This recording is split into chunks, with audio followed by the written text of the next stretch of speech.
Good morning, good evening, good night, wherever the fuck you are, what is up? It's been a minute since we've done a stream, huh? I'm drinking the most juiced coffee I think I've ever had at 10 p.m. So it's gonna be a long one, but that's what we're here for, baby. Bijan, that's gotta be Bijan, right? What up? Greetings from Wahin. Greetings from Pattaya, my friend. Give me 1 second.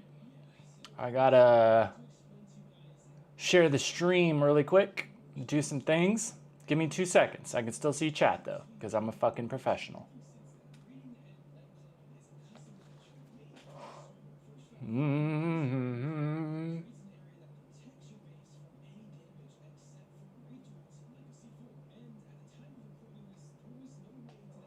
If that TV is too loud, just let me know. Whoa, feedback. Here we go.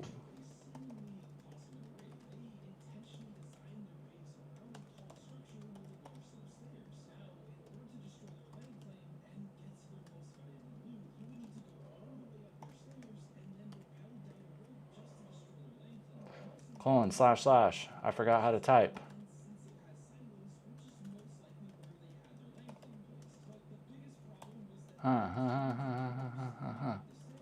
Jesus.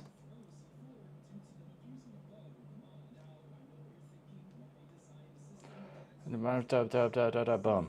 All right, there is that. Boom. All right, we're good there.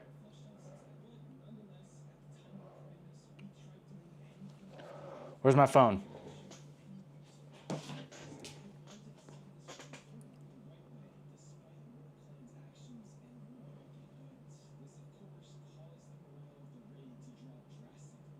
Photo, here we go.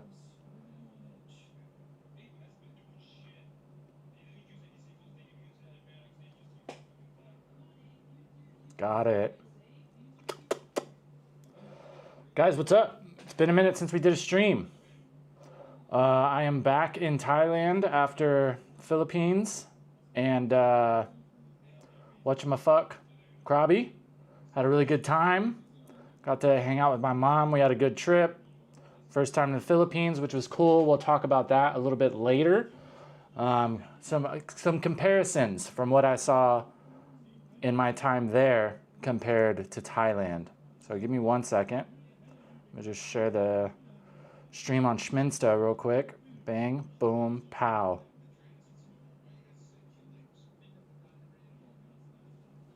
Trying something different tonight. I'm usually streaming in the morning, which means it's evening for everybody in the States. I wanted to try later tonight, so it's during the day for everybody back home. We'll see how it goes. Could be completely fucking dead. We're about to find out.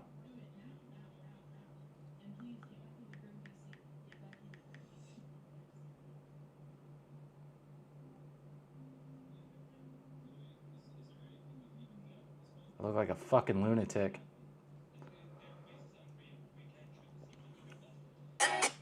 Okay. Bing, bang, boom. Dude, this, I don't know what the fuck the deal is with this coffee, but this shit is fucking juiced. Ricky from London, England. What's up, dude? Just get back into the swing of things, man. You know how it is. Been a while since we've done a stream. See if I still remember how to do this shit. Hanging out. I would usually honestly be going to bed right now, but I took a fat nap today. I slept for like 2 hours from 6 to 8 p.m. So we're gonna be awake for a while.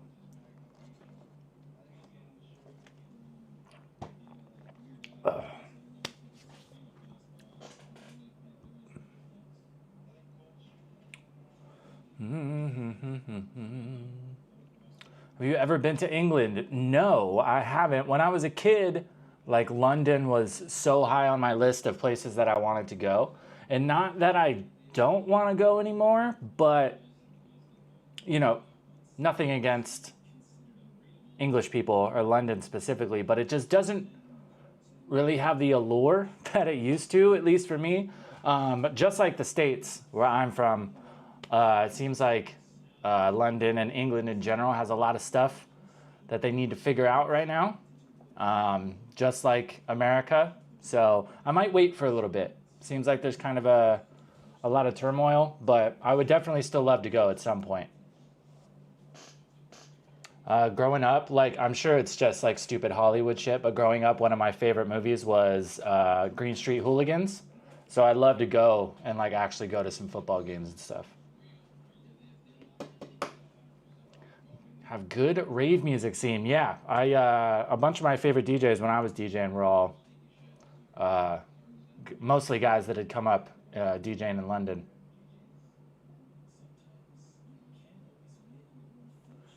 We're recording the stream tonight. Just FYI, if you guys are getting some serious lag, let me know. Should be fine. But yeah, just let me, if you guys are lagging like a motherfucker, let me know. Try refreshing the stream first. And then if that doesn't work, just let me know.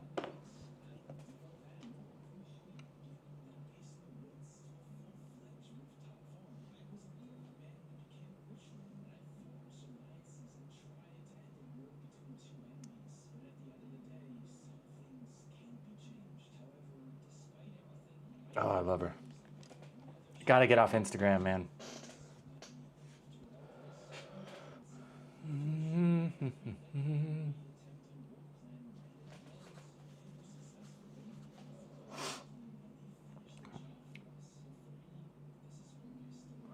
What do you think of Tomorrowland coming to Thailand next year? I think that will be, we'll have to wait and see. One, hopefully they get whatever figured out that was the issue, because the whole stage just burned down at the most recent one. But one thing I've noticed is like, when it comes to a lot of those big festivals, when they do the overseas stuff, it's nowhere near like as much of a show as it is back home. Like, I used to go to EDC in Las Vegas, and all the EDCs they did overseas, like, they were still cool, but it was like 10 or 15% of what EDC in Vegas is like. And I would imagine Tomorrowland will kind of be the same thing. I also noticed it when they did Rolling Loud here in Pattaya. It just seems like, I don't know if it's an infrastructure thing or if they don't know if they're going to have the same type of market, but it's always like pales in comparison to the like to the actual event in their country. And I think because Tomorrowland's usually in Holland, right? I'm pretty sure. Wherever it is. I know it's obviously it's in Europe. For me, going to Tomorrowland, that would be one of the main draws of it, is like going to a show like that in Europe. You know what I mean? I would be interested just to see the differences between like American festivals and European festivals. I gotta chill on the coffee, man. I'm crushing that shit.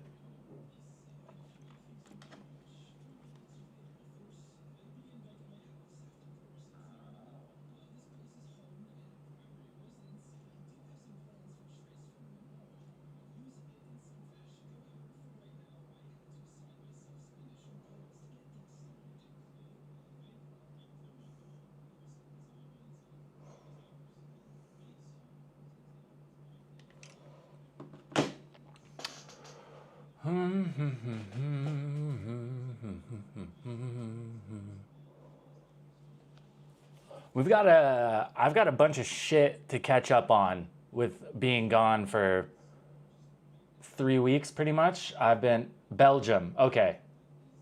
Pretty close. We've got a lot of shit to catch up on. The next video on like what's trending in Thailand right now is going to be pretty wild because I've missed almost 3 weeks of stuff. And I always keep up with the headlines. I read the news every single day. And I've been seeing some pretty crazy ones. I saw one yesterday that was some Indian guys hired a girl, and then they ended up going to the police station and filing a police report because they said this girl was false advertising and that her boobs were too small. I don't know if these guys, like, because I see Indians, like, dealing with this type of thing all the time, it seems like. I don't know if these guys don't know that, like, that industry is actually illegal in Thailand. You know what I mean? And it's like one of those things, it's like, if you're making a transaction that's illegal in the first place, trying to get the police to help you because that transaction didn't work out the way you thought it should, I don't really think that's gonna like work out. That's like if you're like dealing and somebody, you know, you go to sell to somebody and they rob you, and then you go to the police and be like, yeah, I went to sell this guy some stuff and he robbed me. You really think the police are gonna be like, okay, let's go get your money back? It's not really how it works.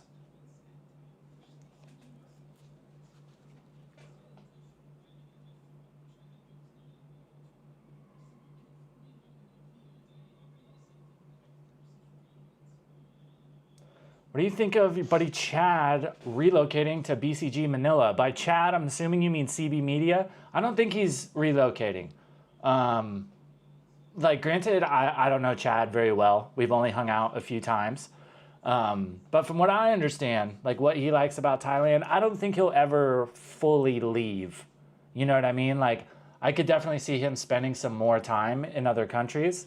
And he's like, it seems like over the past few weeks, he's dealt with some like multiple situations of nonsense here in Thailand. And he's a bit frustrated with that, which I completely understand because I have noticed quite a few changes, especially in the past year or so as well. So if anything, I think he might just travel a little bit more, take some more breaks from Thailand, or maybe move to a new city inside of Thailand. But I don't think he is going to move. If he did, I'm not sure. Where I know he spends a decent amount of time in the Philippines. Maybe he would move there. But I mean, one thing that I noticed, I just got back from the Philippines. It was my first time there. It's a lot different than Thailand. There's a lot of things that I prefer in Thailand for sure. There were a few things that I really liked about the Philippines. Granted, the Philippines is so many islands, so many cities, and everywhere is different. I would definitely have to go to some more places to really get a good grasp. It's the same thing with Thailand. Like if you come to Thailand and you just go to Pattaya or you just go to Bangkok and that forms your whole opinion of Thailand, you're missing a lot. You know what I mean?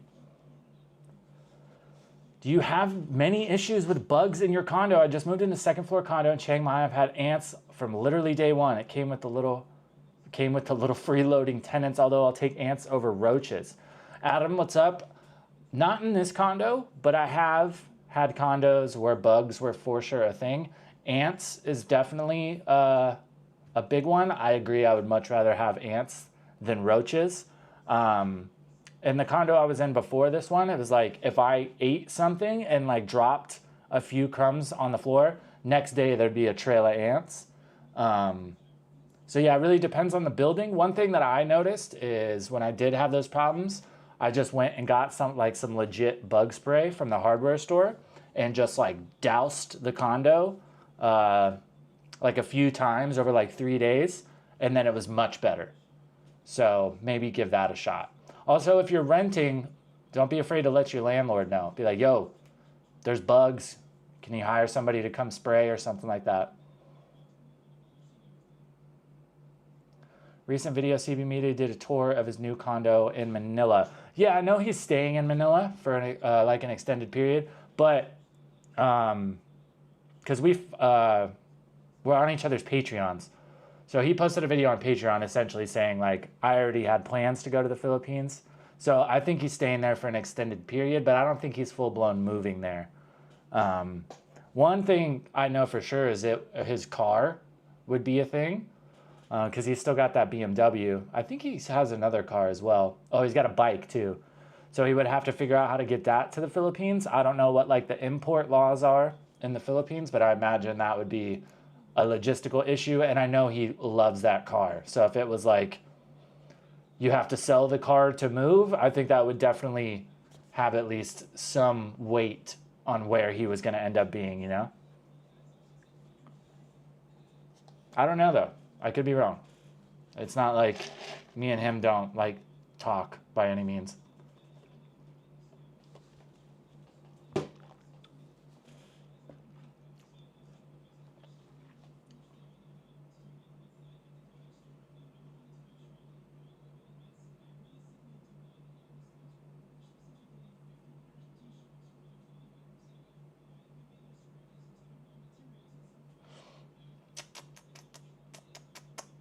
Oh, Adam, another thing about the bugs too is try to keep your stuff dry. Like if you have dishes in the sink, don't leave like water in them. You know what I mean? Or try not to like obviously like spill stuff. Or even if you have like drinks, try not to let them sweat and like leave that water sitting there. I noticed once I stopped doing that and was like making sure like, okay, don't leave dishes in the sink, don't leave water sitting around, close your toilet seat, all that stuff. I feel like that helped as well. It is part of just the climate too, though. Basically said he moved to get easier access to American muscle cars. Last time I saw him, he was talking about like buying a Corvette in the Philippines because they were so much more affordable. So I could totally see if he's planning on spending an extended period there, like maybe, you know, half the year in the Philippines, half the year in Thailand, it would make sense to buy a car there too. So I could totally see that. But I don't think, why do I look so fucking red? I look like crazy sunburnt. I don't know, man. I just know how much he loves Thailand. So I'd be very surprised if he just decided I'm moving to the Philippines, especially because his channel, granted, a lot of that would translate to Philippines as well, but I'm sure he would think about the fact that like I'm sure a lot of people, his followers, have started watching because they want Thailand content. So I'd imagine that would be something you would have to think about as well.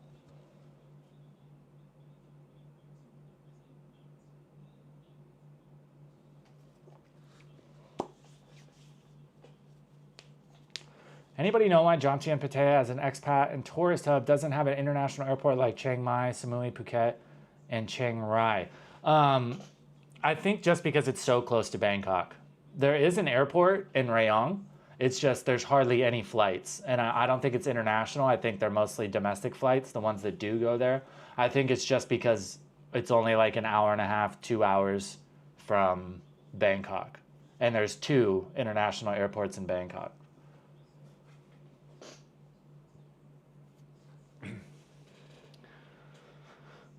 Plus side, I've never been so diligent on cleaning up after dinner. Yes, exactly. That I noticed the same thing. Well, granted, I'm like a pretty clean person as it is, but that really made me like, okay, if I spill like any crumbs, I'm cleaning it up now. If I eat dinner, I'm washing the dishes now. So it ends up working out. As long as that gets rid of them. You know what I mean? If you're like being super clean and you're not doing anything to like inhibit it, and then you still have bugs, it's like, what the fuck, man?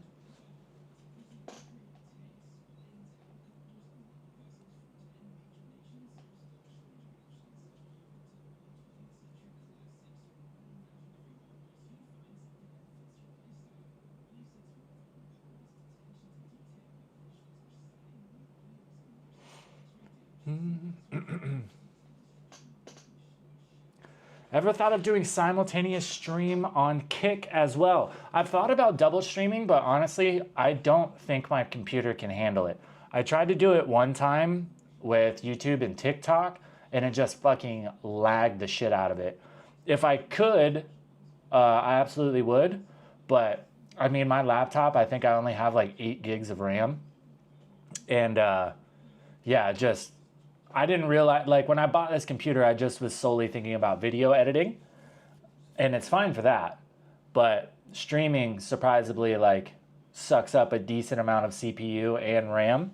So I would definitely need to upgrade to something a little bit better. I was thinking about getting just like a Mac Mini or something, just like solely for streaming, but I really have to, I'd have to see.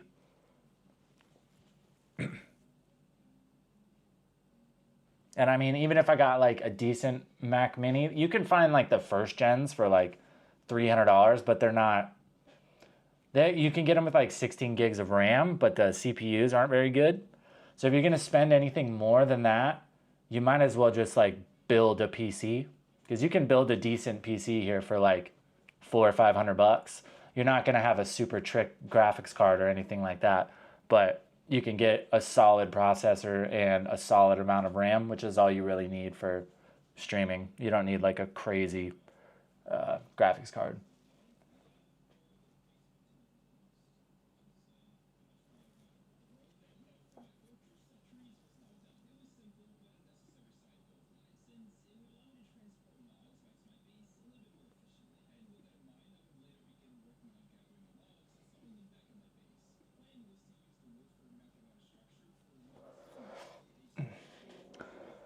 Philippines versus Thailand, admit its cheeks and you happy to be home. So I will 100% admit that it's different than Thailand for sure. If you're the type of person when you travel, you want like the like luxury hotels and like fancy beach clubs, and if you're looking for that type of vibe, yeah, I don't really think Philippines is gonna have a ton of that to offer. But if you're looking for more like off the grid, you want to be able to go places where you can be on a beach by yourself. You're more down to like get involved with all the local shit, eat more local food, stuff like that. And you're cool and you're just kind of like a minimalist, especially if you want to do like outside stuff. If that's like your idea of fun when you're traveling, if you want to surf, if you want to scuba, you want to go fishing, you want to go diving, all that stuff, Philippines, I think by far takes the cake on all that shit. If you want to go to a place and like have luxury hotel or like super fancy hotels and like really crazy infrastructure and like chain restaurants and, you know, 7-Elevens on every corner, stuff like that, Thailand for sure.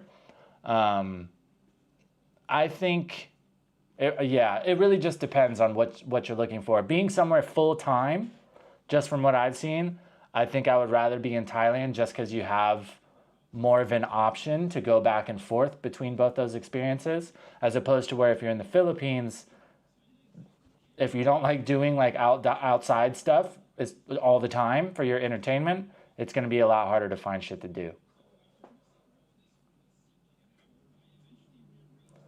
How's it for a Farang living there without any prior contacts? Very isolated, only drunk or freaky expats and bar girls to talk to. Step chicken, when it comes to Pattaya, you pretty much hit it on the head. Granted, there are people here who are just like here to live and chill. But I always compare it to Vegas. When I lived in Vegas, I always said, everybody who comes to Vegas is not a dirtbag, but every dirtbag wants to come to Vegas. It's pretty much the same thing with Pattaya. There are normal people that come here, but yeah, a lot of them, and not even necessarily dirtbags, but just people that are here to chase chicks and party, and that's all they're interested in. If that's what you want to do and you have the means to do it, fucking live your life, man. You're not bothering me. You're not bothering anybody else. I don't give a shit.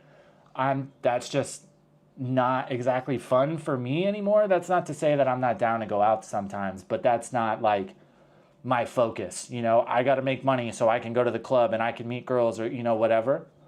So it can be harder to make friends who want to do other stuff, you know? That's why I'm fairly certain at the end of this year when the lease is up in this condo, I'm fairly certain I'm going to move to Bangkok. Just because more stuff to film, more events going on that I can go film and enjoy, make videos for you guys. More chance to like network and meet people who are either content creators themselves or professionals. Bangkok is a international city to the tits. You can meet people from all over the world doing all different kinds of shit. And I'm a firm believer that network is net worth. A big part of being successful is knowing the right people.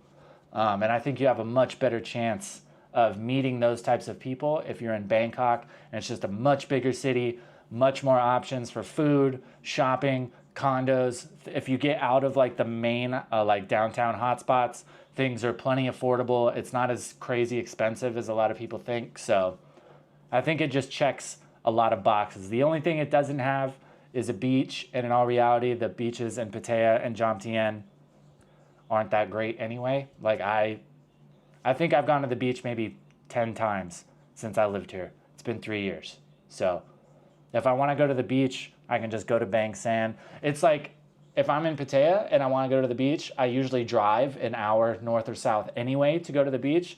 If I'm in Bangkok, I can do the same thing. Just go an hour south in either direction, and there's nice beaches. You know what I mean? Did you do any surfing in Siargao? I did. So it was super, super shallow when I was there. I didn't bother to like check the like the tide tables. Where like all the places I've ever spent time at the beach, the tide is usually, it gets to low tide, like low tide at like 10 or 11 a.m. and then tide's coming back at like 6 p.m. So you can wake up normal time in the morning, still go enjoy the water. In Siargao, like low tide starts going out at like 5 a.m. So if you're not getting up at the ass crack of dawn, literally when the sun comes up, you're not going to be able to surf. And it's low season. And I didn't know before I went that it's pretty much all reef breaks. I didn't find one beach that wasn't a reef break. And on a rental board, I was not confident enough to go out and paddle into a reef break and, be confident enough that I wasn't going to end up kicking the board into the fucking reef and having to pay for the whole board. So it was a bit of a bummer, but it wasn't like the waves were pumping and I like missed out. It wasn't very good time of year to surf anyway, but it was still cool to like, I've been watching contests at Cloud9 since I was fucking 5 years old. So it was cool to see that in person, even though it wasn't like pumping by any means.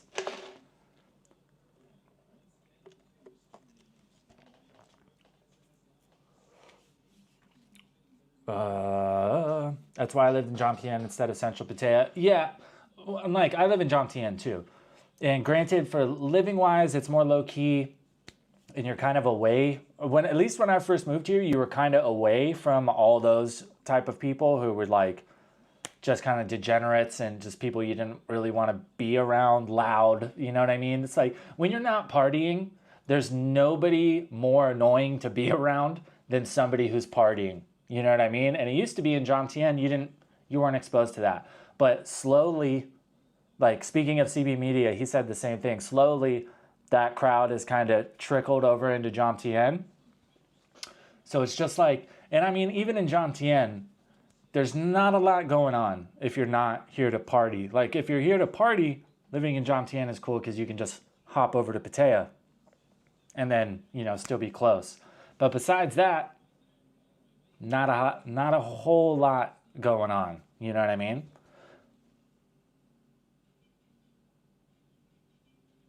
Monger's life, guilty as charged. Hey, I'm not judging, man. Don't get me wrong. I have been on that wave for huge chunks of my life. That's the only reason why I think it's not so entertaining to me now is because, dude, I've lived that life. You know what I mean?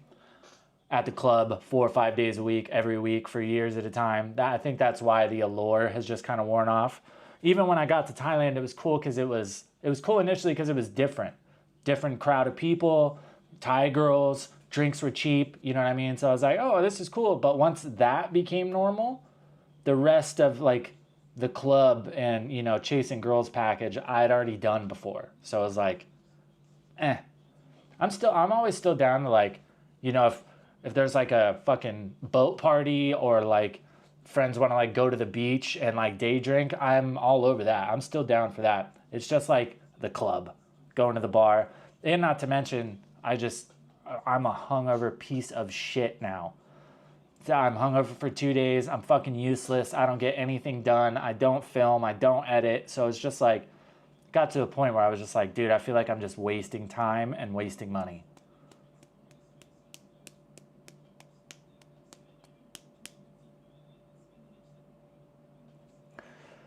Spent a week in Hua Hin, found it boring as fuck, more like a retirement home. I've heard the same thing. Like a lot of people are like, oh, Hua Hin, Hua Hin, Hua Hin. One, I've looked at the beach and it just essentially just looks like Pattaya without the nightlife. So it's like, okay, so if you just took the nightlife away from Pattaya, now there's really nothing to do.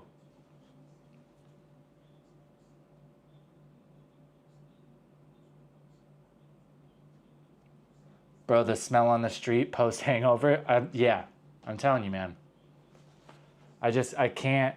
And the thing is, too, is like when I used to be hungover, like I would just be like physically hungover. I would just kind of feel like shit the next day, just be kind of dizzy, maybe have a headache. Now it's like I get like emotionally hungover. It's like I'm just fucking irritated. Nothing is like fun. I'm miserable. I fucking hate my life. I'm a failure. You know what I mean? So it's just like, it's just got to the point where it's like 2 days of that isn't like, it's rarely worth the one night of fun. And it was like, it had gotten to the point where it's like, I'd go out, get hammered, not even really have fun, and then just be miserable for 2 fucking days, not get any work done, not make any money. So I was like, what the fuck am I doing?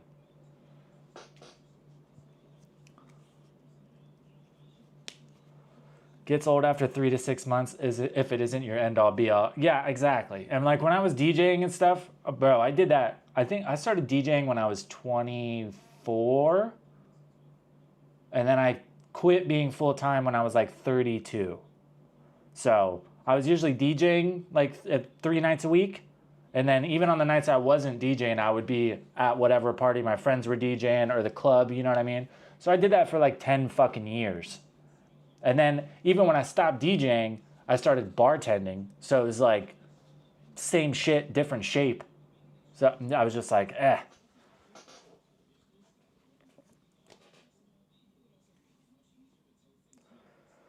Nightlife is dead now. Zero chance of meeting good girls. All want money. Working was different before. I'm telling you, man, I don't think we realized, like when I first got here, I was fucking spoiled, man. I just thought that's how it was. Like I would have girls like randomly hit me up on Instagram and be like, oh, what are you doing? Let's go out. And like literally just want to hang out, not looking to make money, you know what I mean? All the time. Now it's like, I've completely given up on like Tinder and all that stuff because it's just every single match is girls who are working. And it's like, live your life. I understand that some guys, you know, there's a time and a place for that. I completely understand that. But that kind of takes the fun out of it for me. You know what I mean? Like, I feel like it's much better to be with a girl and then at least think that she actually wants to be with you, you know what I mean? As opposed to just like, oh, the only reason this girl's here is because I'm giving her money. That just kind of like, at least like it kind of kills, like it's an ego thing, I guess. Kind of just kills it for me. Dutch Buddha, what up, bro? We're turning into the boomers who only talk about how good it used to be. I'm telling you. I get it now, though.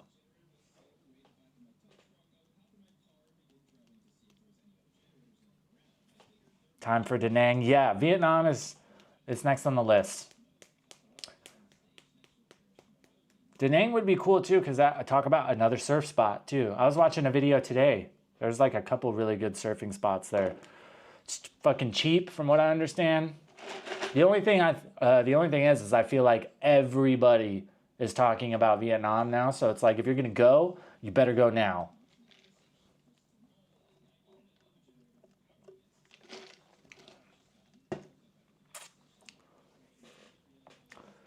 Tried Siem Reap. Want to try Cambodia. I have a few friends who are in Cambodia now, and they say they love it. Granted, they're kind of like a different breed. They're kind of fucking weirdos. Not in like a bad way, but it's like the things that they look for in a place to live is a lot different than me. But I don't know. I met quite a few girls here that are from Cambodia, and they're cool as fuck. A lot different from Thai girls, for the most part. I guess not that far different from like Isan girls, but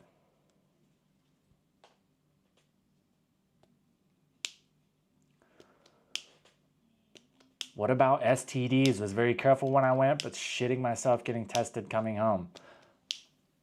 Gotta protect yourself, man.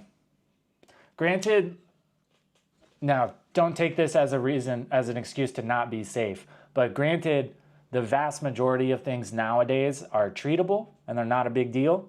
But that doesn't mean you should just go out swinging the dice. Swinging the dice? Throwing the dice. Half Indian there now. Half is optimistic, man. I tripped out, like I just came back from Krabi too, like granted, like on the street, like the people they're visiting, there weren't nearly as many Indian people as in Pattaya, but we were walking around looking for a restaurant one night, and it was like, probably out of 45 restaurants that we walked by, 35 of them were Indian restaurants. I was like, dude, I like Indian food, but goddamn. Seen those AI Thailand videos mocking other Thailand tubers, kind of. Oh yeah, I've seen a bunch of them. Some of them are pretty funny. Yeah, dude, and it's like, I never used to be like, oh, these fucking YouTubers are like, this shit's corny, but now it's like, there's just so many carbon copies. I'm like, guys, How many fucking 7-Eleven haul videos can we do? Now, don't get me wrong. When I first started out, I essentially copied and pasted a lot of people's ideas, but I at least tried to make an effort to add something to it or try to make it my own in some way. Now it's just like the amount of, come with me and I'll show you what 4 quid buys you at 7-Eleven. Jesus fuck, dude. Can we try? And it's like, it's to the point now where it's like, I'm almost embarrassed when people ask what I do for work. I'm almost embarrassed to tell them like, oh, I make YouTube videos or I'm a content creator. Usually I just say I'm a freelancer. Which, especially in Thailand, I don't know if they think I'm like making a joke, but it's like, nah, the way to sound official if you're a YouTuber is you just say you work freelance for Google, because technically you do.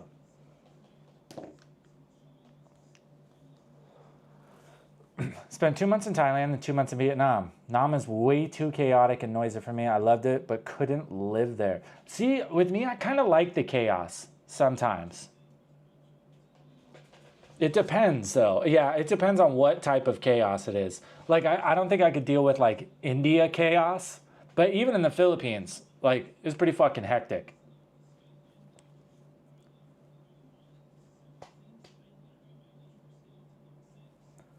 Obliterate the like button. I appreciate it, Bajan. That's the best thing I've heard so far, man. That's the best thing I've heard so far. First stream back. Let's get it rolling, baby.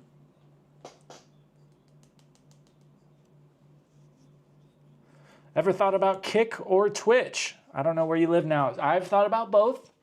We were talking about it a minute ago. The only thing with my computer, I don't think I can multi-stream.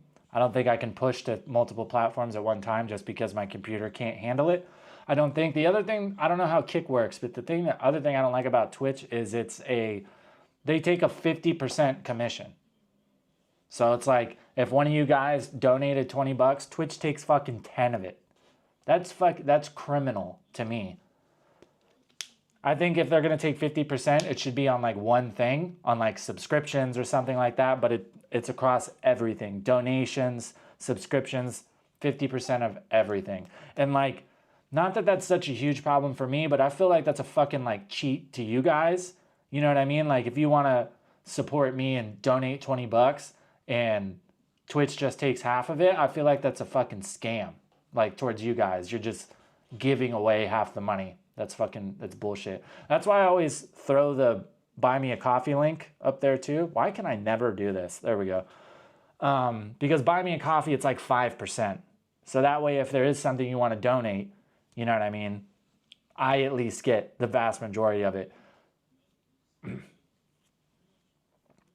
Kick is better in terms of that, but you can't run ads. Then Kick takes 5%, maybe even less. The only thing with Kick too is like, let's look. There's just, I'm sure it's bigger now, but the last time I looked, Kick only had like 1 million daily users. Which, I mean, 1 million's a lot of people, but compared to like YouTube, like if you want to see some crazy numbers, like look up how many people log on YouTube every day or how many videos per day get watched on YouTube. It's fucking insane. Live streaming platform had 184.45 million visits in June of 2025. So 184.45 million visits through all of June. Kick's average session duration was 12 minutes and 2 seconds. That's terrible. That means most people that get on Kick are on there for 12 minutes watching videos. That's awful.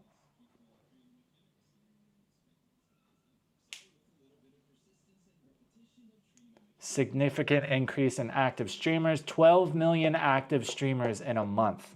That's the other thing is like, I feel like the viewers compared to streamers on Kick is just way out of whack.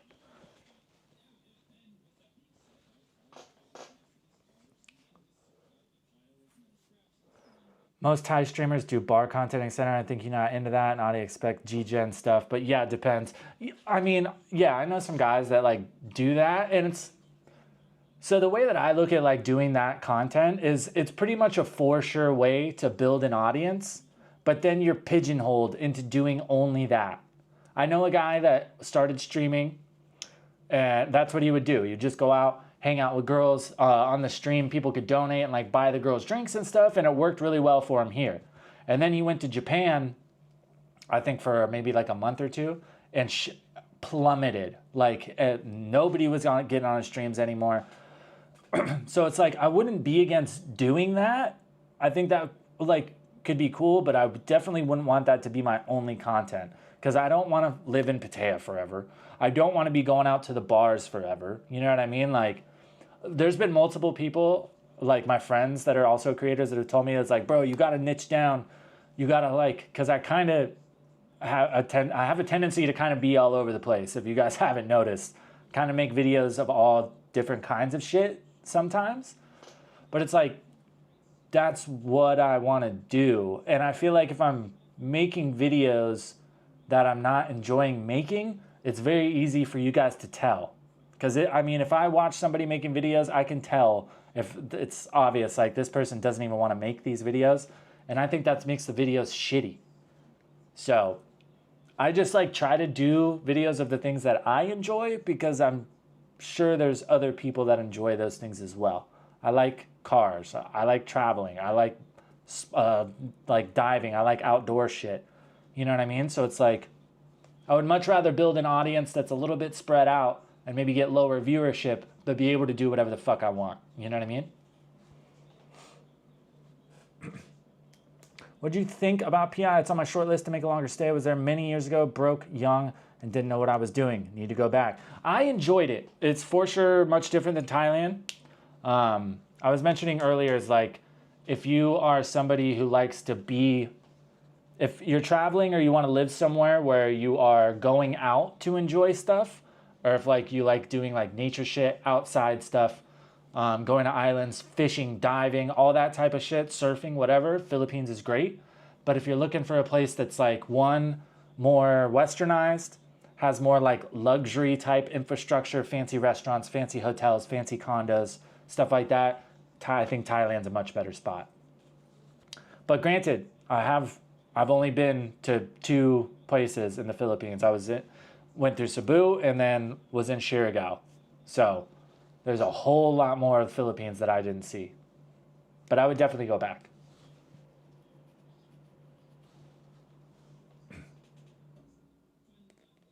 I feel like the bars were a scam. You mean in Thailand? It's not necessarily a scam, but there is a game. There's a game being played. That's for sure. And that's the thing too, is like, once you're kind of, I am just sniffing the fuck out of this marker. Sorry if that's been annoying. That's another thing that I noticed after being here for a while, is like, once you know the game, it's nowhere near as fun. Like once you start, like my buddy James in here, like we were talking about it not too long ago. It's like, once you are here for a while and you start to see, you know, the cracks, and you start to see how stuff really works, it can be easy to get hung up on that and be like, I don't really like this. So that's why I think it's good to leave every once in a while. Go somewhere else, because then you're like, okay, there are some things that I wish were different here, but there are a lot of things that I still enjoy. You know what I mean? Keeps you honest.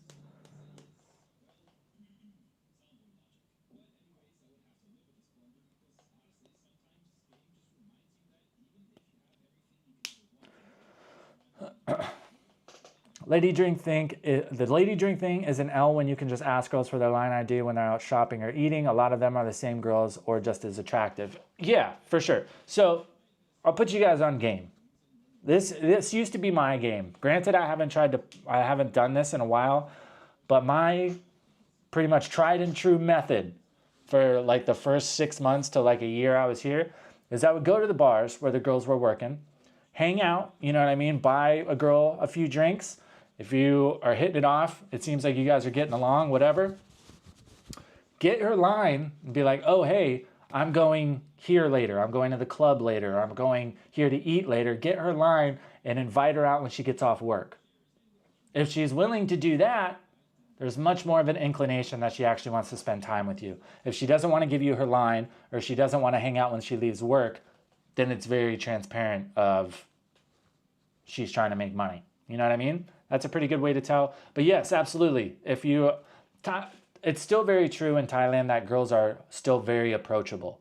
It's not like in the States where it's like, if you see a girl at the mall and you go try, hey, you know, what's your name? I saw it. You're super pretty. I was interested. Maybe you want to go get something to eat, or maybe go get a coffee later. And then she ends up like calling you a fucking weirdo and takes pictures of you and blasts you everywhere online. The odds of that happening in Thailand are pretty minuscule. So it's still super reasonable to be able to approach a girl, get her Instagram, get her line or whatever. The thing is though, especially in Asia, just because they give you their contact does not necessarily mean they're interested. It took me a while to figure that one out. Because I used to be like, oh yeah, if they weren't interested, they'd just say no. Thai people don't operate like that. So it's very possible that she'll give it her Instagram or her line, but she's not interested. So don't take that as a win right away.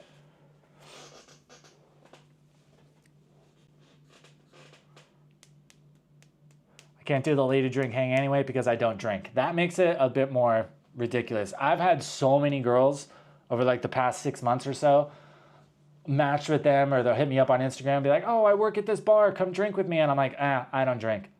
And they're like, oh, well, we have cola. I'm going to go to the bar and pay 100 baht for a Coke and sit there and buy you 250 baht drinks for a maybe? No thanks. There's plenty of retired guys here who will be happy to do that. One, I don't have the money to be doing that. Two, that sounds like fucking zero fun to me. All trying to make money, it's just how and when. That's another thing. Once you understand that, and even not in the sense that they might necessarily be trying to make you money, but no matter what, it costs you money. Because even if the girl isn't a working girl, and she might not necessarily want to get paid directly for spending time with you, you're still more than likely going to have to take her out, take her to the club, take her to dinner or whatever. So you're still going to spend money. It's just, which way do you want to do it? There's an argument for the transactional side, because if you take a girl out, do all this stuff, then you're paying money for a maybe. As opposed to if you go the transactional way, you're paying money for a guarantee. So there is an argument there. I understand that.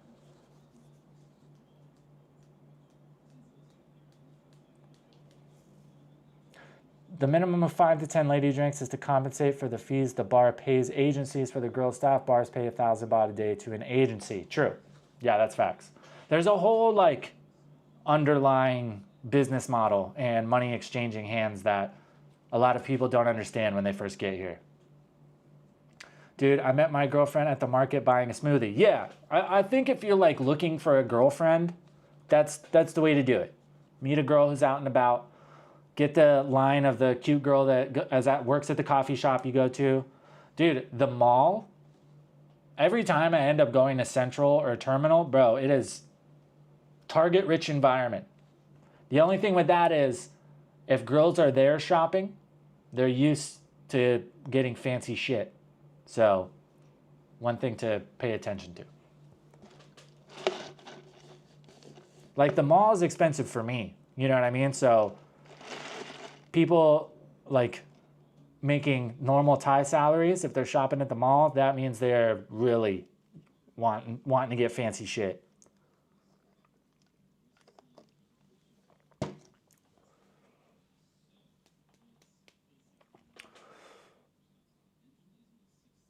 Come to my bar, I'm not going to go drink Schweppes or pineapple juice all night.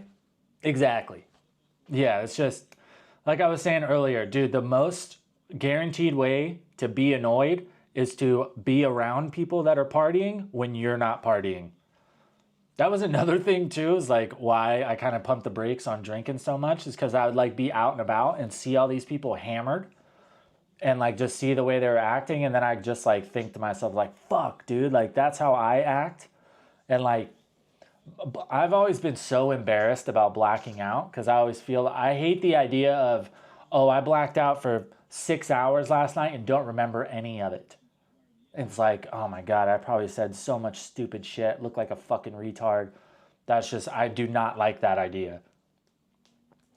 Guys dropping bare heat, drop the course, bro. Yeah, I'm telling you, man, I could probably sling it. Charge a, you know, intro to love life in Thailand. I don't know though, man. It's like if I blast all that shit out there, some people might get pretty upset. Might be fucking with some people's money.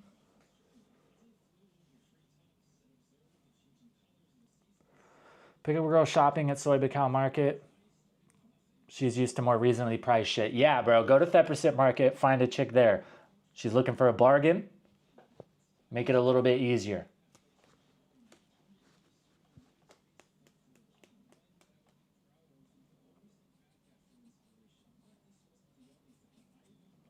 I got 450 line IDs in Bacow Market in my first 3 months. Most were 8s and 9s.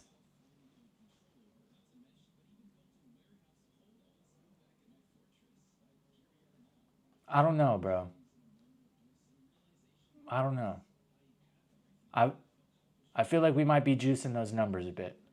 We're all friends here, bro. We're already friends. Not saying that you're lying, but if you were, there's no need to. I don't think I've seen 450 8s and 9s at all since I've been in Thailand. Just saying. Just putting that out there.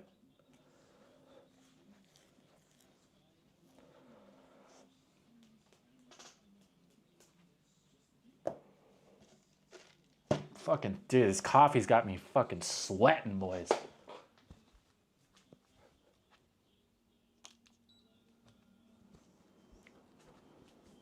Said it 100 times, I'll say it again. 7-Eleven coffee, guys. Don't waste your money on any other shit. It's all trash anyways. 7-Eleven coffee is the way. Asked you in one of your vids how much you'd saved up before you moved. Of course, if it's not too personal. I don't remember, dude. It wasn't a lot. I sold my truck. I sold my dirt bike. But I didn't work for like 2 months before I came here. So that's like, I probably spent like $3,000 in that time. I think I probably came with like $7,000 American, something like that. Less than 10, I know that. Less than 10, more than 5, something like that. That lasted me about 6 or 7 months, I think. But especially like the first 2 months, I was spending a lot of money. I got 2 million lines in 2 days. Me too, bro. Me too. 2 million in 2 hours. Starbucks, bro, fuck Starbucks, man. I do not fuck with Starbucks. You want to talk about a bad place to meet a girl in Thailand? Fucking Starbucks. If you see a girl at Starbucks that's in there buying Starbucks, I would fucking wide berth that. Swing around that girl by a mile. If she's spending 500 baht on coffee every day, fuck that. I can email you a shot of the... All right, just relax, bro. We believe you. I suspect the lady drinks when their shots are actually watered down. It's totally up to the girl. So sometimes the girls don't want to drink, which is completely understandable. Dude, think about it. Like a lot of these girls are in that bar 7 days a week. You know what I mean? Just getting fucking blasted every single day. Some days they don't want to drink. So ideally, if you're hanging out with a girl, like they're not going to tell you, because then you might have a problem with paying what you're paying if they're only drinking juice, which is, I mean, it makes sense, but definitely that's for sure a thing.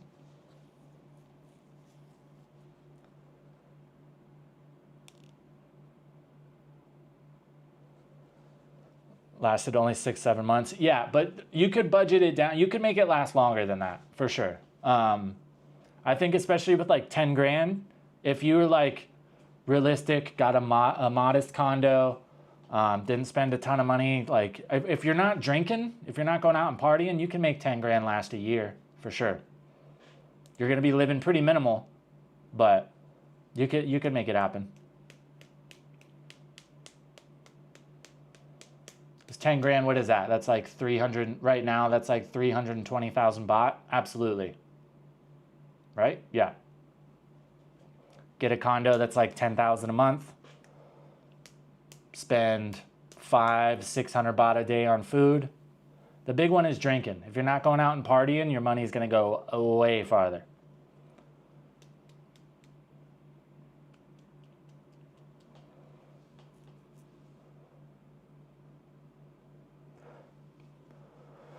Unless she's a barista at Starbucks, then fair game. Yeah, true. The only thing, I don't know, man. I think I'm jaded because I know a few Starbucks baristas in America, and those bitches were fucking nuts. And they're always jacked on coffee, so they just never stop talking. Budget out here is like 2,500 USD a month. Yeah, but that's solid. Like 2,500, especially if you're not out partying consistently, you're chilling, bro. But that's like 100,000 baht a month. Right? No, less than that. 85,000, something like that. Yeah, you're chilling. You could be out here for much less than that. You'd have to be tactical about it for sure. You wouldn't be able to just go out and do whatever and spend whatever and travel around and do all kinds of fancy shit, eating steaks and all that. But I mean, I tell everybody, it's like I don't disagree with the videos where it's like, oh, you could live in Thailand for $1,000 a month. 100% you could. I disagree when they're like, oh, you could make $1,000 a month and do whatever you want. Your idea of do whatever you want might be much different than mine, but dude, 35,000 baht a month. I mean, even for a decent condo in like Pattaya, you can assume 8 to 10,000 of that is gone right off the top. That's before any bills. That's before food. You know what I mean? So you can't do whatever you want. You can have all your bills paid, have food to eat every day. If you budget properly, you can have a little bit of spending money to shop every once in a while or go eat some fancy dinners or, you know, go have some cheap drinks with the boys, whatever. But yeah, you're not going to be with $1,000 a month. Not even. Even with 2,500, like if you're not paying attention, you'll blow through that quick.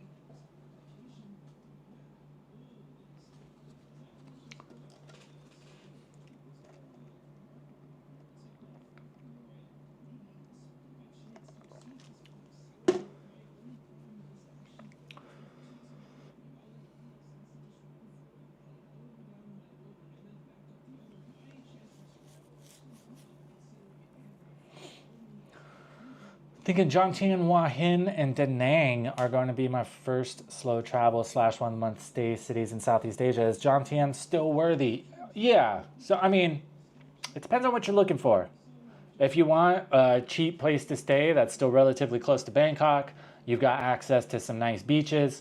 There's nice, you know, cheap condos for the most part, for sure. The only thing I tell people about Jomtien or Pattaya especially is like, if you have zero interest in nightlife, I think for what you would spend to be here, there could be other places in Thailand that would give you the same thing and some other things better. You know what I mean? What's the new delivery made at? Ever since Food Pan has gone, I never ordered food, only market. Grab is shite, and Line Man doesn't translate well most of the time. That all I use is Line Man and Grab. The only thing with Grab is Grab now, especially over like the past few weeks, they've had fat fucking discounts. I just ordered from this place earlier, dude. Casa D Food. I got like a big ass pita, 3 chicken wings, 3 chicken tenders, fries, and a soda for 240 baht. There's like a big ass chicken pita too. It's fire. I mean, those are pretty much the only options now, right? Food Panda's gone. Yeah, Line Man. That's pretty much it, dude. A lot of places too are like actually, they have their own line. You know what I mean? Like if you go to a place that you like, or a restaurant, or even places at the market, you can get their line specifically, order from them online, and then they'll just send it with a delivery driver.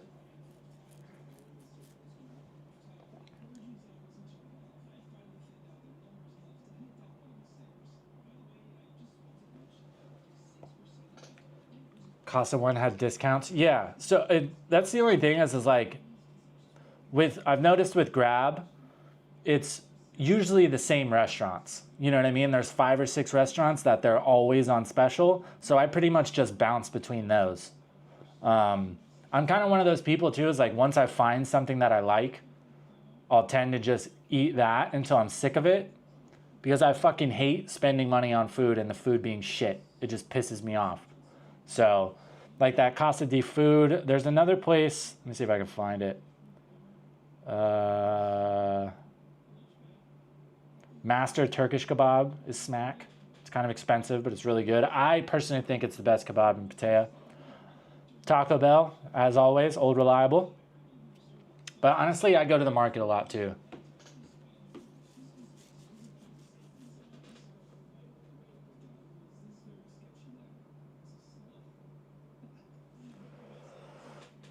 $500 is more than the daily average wage in Thailand. Yeah, for sure. That's always a good comparison. Is like if you look at what the average income is in Thailand, and know that people are surviving on that, that at least gives you some perspective. You know what I mean? And like, granted, people that are making minimum wage in Thailand aren't super comfortable by Western standards. But as a foreigner, there's going to be things that you're going to spend more money on. You know what I mean? Unless you're cool with eating nothing but Thai food and eating at the market every single night and essentially being a white Thai person, you know what I mean? It's like you're always going to pay the foreigner premium.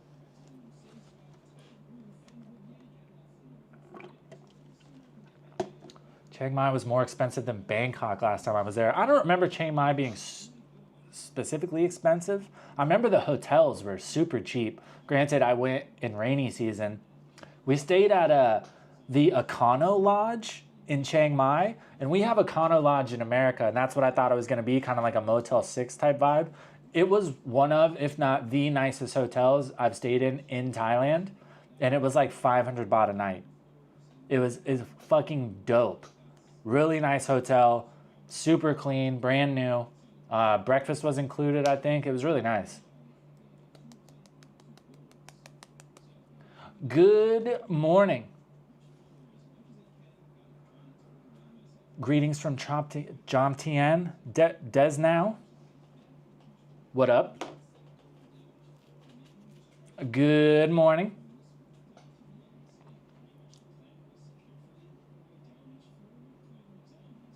Everyone say hi to Mrs. Hankin. She is currently on the mission home from Thailand. It is a fucking mission from here to the States. So, give her some hype. Hype her up a bit.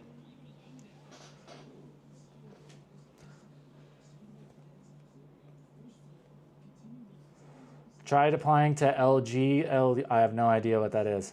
Programming job, didn't even get a response. Need to figure out a remote job. That's it, dude. I have so many like friends and stuff who are all trying to go remote. It's ridiculous that so many, like we proved during COVID that 80% of jobs can all be done remote. And it's, for some reason, the companies are still like, nope, we still want people to come in. Still got to come to the office. It's so like, especially with like office and tech jobs and stuff, 95% of the job is on a computer anyway. So why can't you do that from wherever?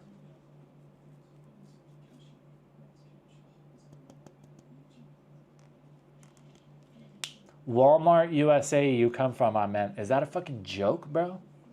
Is that a fucking joke, bro? No, I'm from Arizona. Arizona. You know the fucking deal.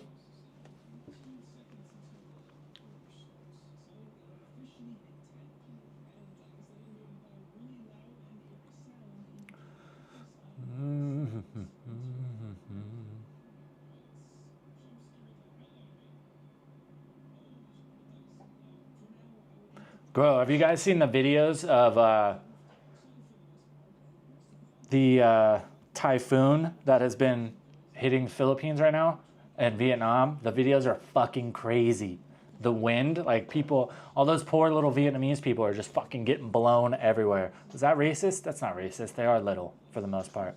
It's fucking crazy.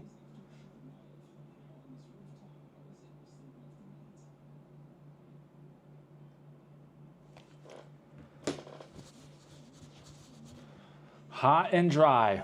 Exactly how I like it, baby.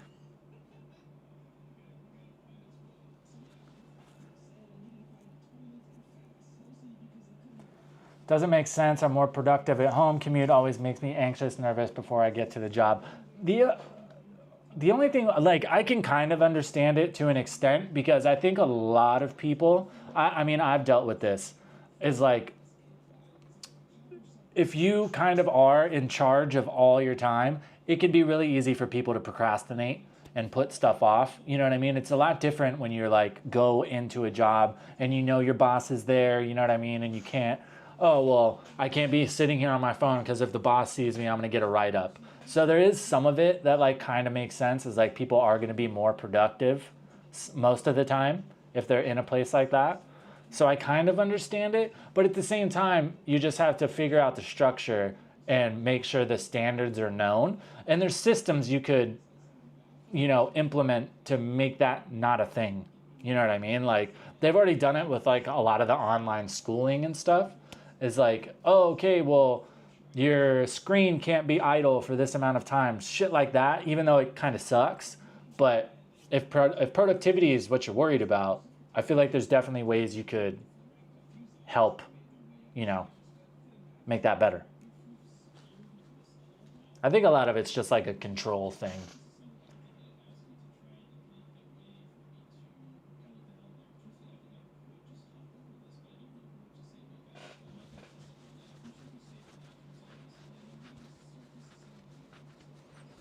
Fucking, I think I'm like allergic to this new deodorant or something, bro. Shit makes me fucking itchy.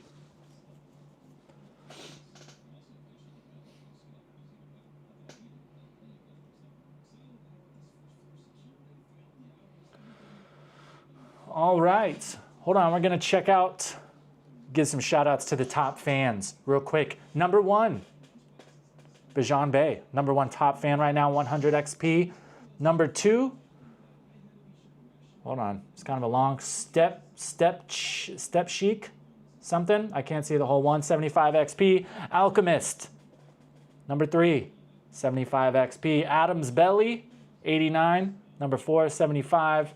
Bad Rongo, number 6, 75 XP. Promo James in 8th place currently, 75 XP. Who else we got? Mrs.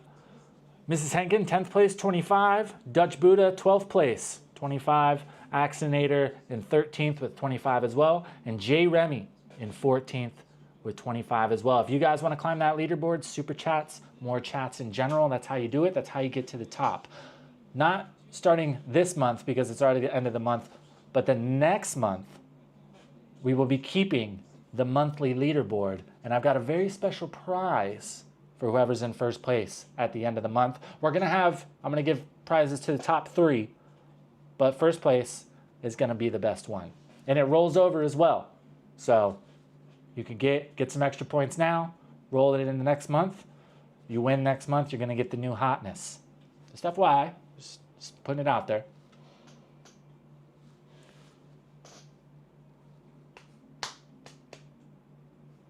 Rank me up. How much to unlocked mist bottle? Granted, I haven't been in a minute, but the last time I went, the only thing is like I don't think I can do fucking Sangsong bottles anymore. But I feel like even like Smirnoff, I think Smirnoff is only like 1,400 baht, something like that, right? I got half on it. So half of that, what's that, 700 baht, 20 bucks? Can make that happen. Okay, well, we'd have to say 25 though because of fucking YouTube fees. 2,200? Fuck. What the fuck happened? All right, well, I got half on it, 1,100, that's 30 bucks. 35, I think. The fucking baht is, dollar to baht is shit right now. Last time I looked, it was like 32. Yeah, 32.22. fucking dog shit right now. That sucks. It's been like that all month.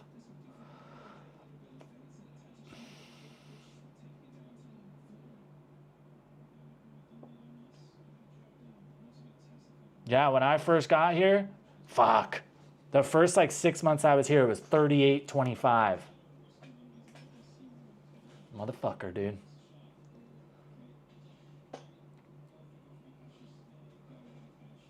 Inflation happened. Tanked. I missed last year when it was at 37. Feels contrived. Yeah, well, the only thing is like, it's hard to say because it can be from both sides. You know what I mean? If the dollar goes down, obviously, exchange rate, or if the baht gets stronger. And I think with all the tariff shit going on right now, I suppose that might have something to do with it. Granted, I know dick all about economics, so I don't know really. But yeah, I think the proposed tariff for Thailand exports to the States was like 36% or something like that. They kind of, not a very good time to choose to go through some political turmoil, suspend people and whatnot when you got that looming, I think.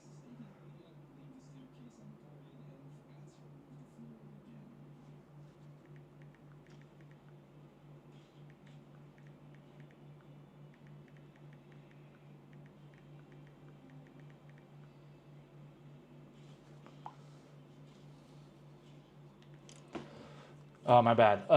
Know of any condos in John where you can walk in, get a 30-day lease? Seems Facebook groups might be the best way to find them. Yeah, a lot of the time, walking into the condo, I mean, most of the time it's hard to find even 6-month leases. Airbnb is a thing for 30-day stays, even though it's technically against the rules. But yeah, I think that's pretty much the easiest way. Or if you find like a private owner in Facebook groups, they might be willing to do it. The only thing with 30 days too is you're going to get taxed. A condo that might normally be, you know, 8 to 10,000 for a year lease is probably going to be like 50% more. It's probably going to be at least like 15 to 18,000 if you're going to do short term. So that's the only thing that sucks about the 30-day leases is you're going to get fucking waxed on the price.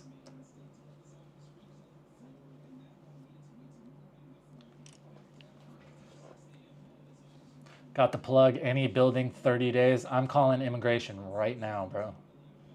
Unless we get a $400 super chat, I'm calling immigration right now. I got them on fucking speed dial, dude.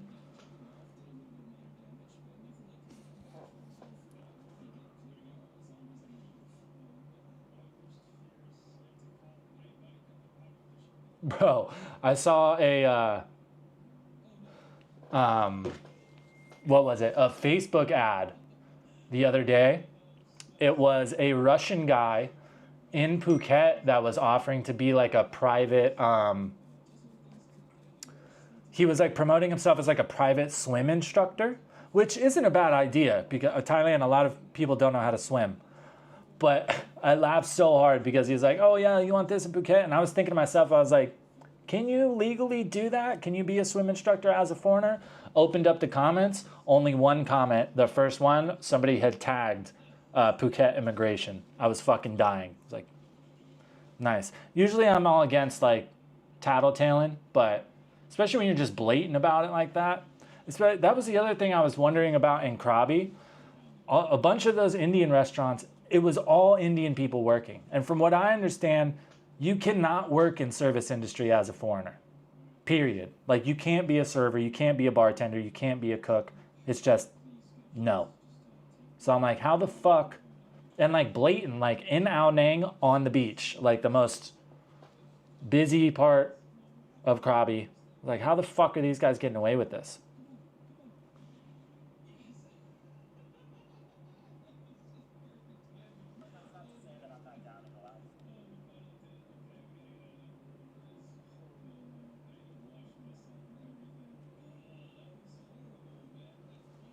Huh.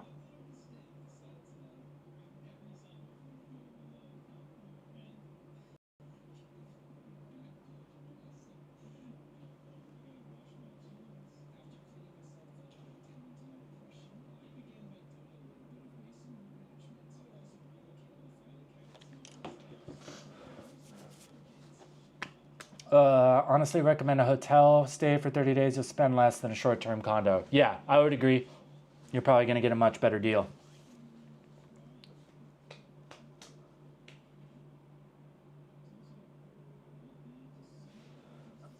Indians ordering me to sit down in Krabi in the restaurant, left rude ass. I'll tell you, the worst like restaurant experience I've had was in Krabi. I'm not going to name blast them, but it was, yeah, exactly. Mom nailed it.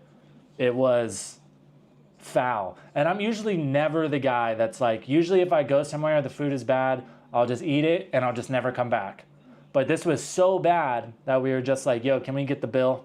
Like we were just gonna pay for it and leave and not even eat it. It was fucking disgusting. Luckily, the guy was like kind of bitchy about it. It was an Indian dude, but he ended up just charging us for the drinks, even though we didn't ask for it. So I appreciated that. But like we ordered like garlic bread that wasn't even toasted and it just had like raw garlic on the top of it. I think my mom got like a Alfredo, like some type of white pasta that was obviously just like canned Thailand, like white pasta sauce was foul. I got green curry, like Thai green curry, that was literally inedible. And if you know anything about green curry, it's like, even when it's not great, it's still good. But I don't know what, like seemed like with mine, they literally just took water and put green curry paste in it. And then just like a bunch of like shitty, fatty chicken. Dude, it was disgusting. And I think we almost ended up accidentally going back to the same place this time. But we sat down and we're like, I think this is that same place. And we got up and left.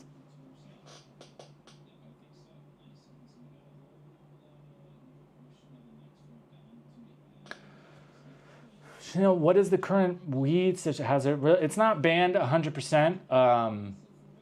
They are rolling it back to medical. But from what I understand, the way that it's going to work is like each place that sells is going to be required to have like a person, like a doctor on staff that can legally sell you your medical. I'd imagine it's just going to be like California, where you got to go to a doctor, tell them that you've got back pain, and then they'll write you the script, and then you can go be on your way. As somebody who wants to smoke, I don't think it's going to be really that big of a deal. I think the people that it's really going to affect are the shop owners. I think they're going to have to spend a lot more money or possibly shut down. I think it's going to really be a nightmare for them.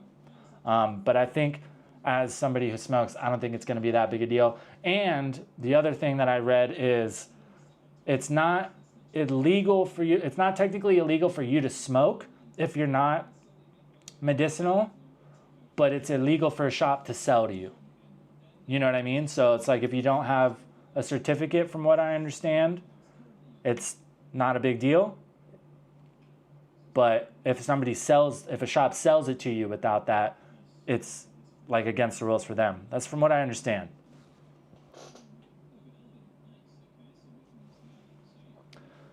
Big lines where the locals eat. Yeah, that's if you want to eat Thai food, absolutely. Just go to the little mom and pop shop that's full of Thai people. It'll always be good.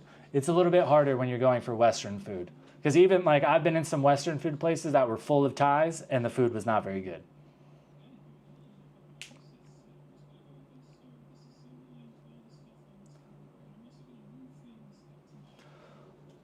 Law changes, a money grab for big business mom and pop stores will be shut down. Yeah, that's unfortunate. I agree.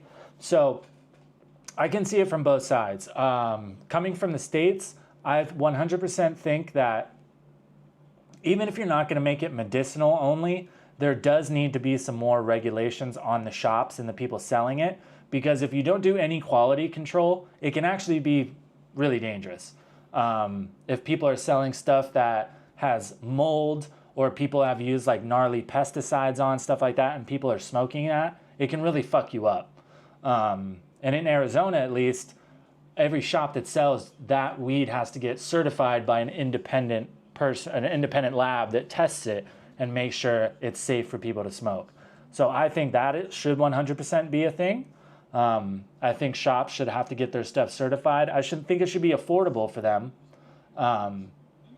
But yeah, but the only with medicinal, I kind of see it, but there's always ends up being a way around it. Especially here, like the list of qualifications is super long. A lot of stuff, especially when it comes to like the mental stuff, they can't necessarily prove that you don't have anxiety. So everybody's just going to get certified anyway. So I kind of see that, but it will be a bummer if it ends up being very expensive for these shops to make sure they're legit, because yeah, like you said, the mom and pop shops will get pushed out. But at the same time, I don't think it's right for those mom and pop shops to just be selling whatever they want and possibly fucking people up from selling really shitty products. And especially when it comes to edibles and things like that, like there needs to be regulation on that stuff, because edibles it's a completely different game. Like if you've ever gone too hard on edibles, it is not a fun experience. So walking in and just taking a crapshoot on, oh yeah, this is a 10 milligram cookie, and it ends up being 100 milligrams. That's not cool. You know what I mean? Especially because like if there's older people, you know what I mean? Like people that are using it for medicinal stuff. Like it happened to my grandma in Tucson. She was like 75 years old at the time, has smoked her whole life, but she grew up smoking weed in the 60s and 70s, ditch weed, you know what I mean? And she wanted to go to the dispensary and get some weed. And I was like, please, you have to tell them, like, I need, the, weakest stuff you have. I don't want any crazy, super strong shit. And the guy ended up selling her like some 25% chronic. And she had a really bad time. She fucking freaked out, had an anxiety attack. So that's not cool.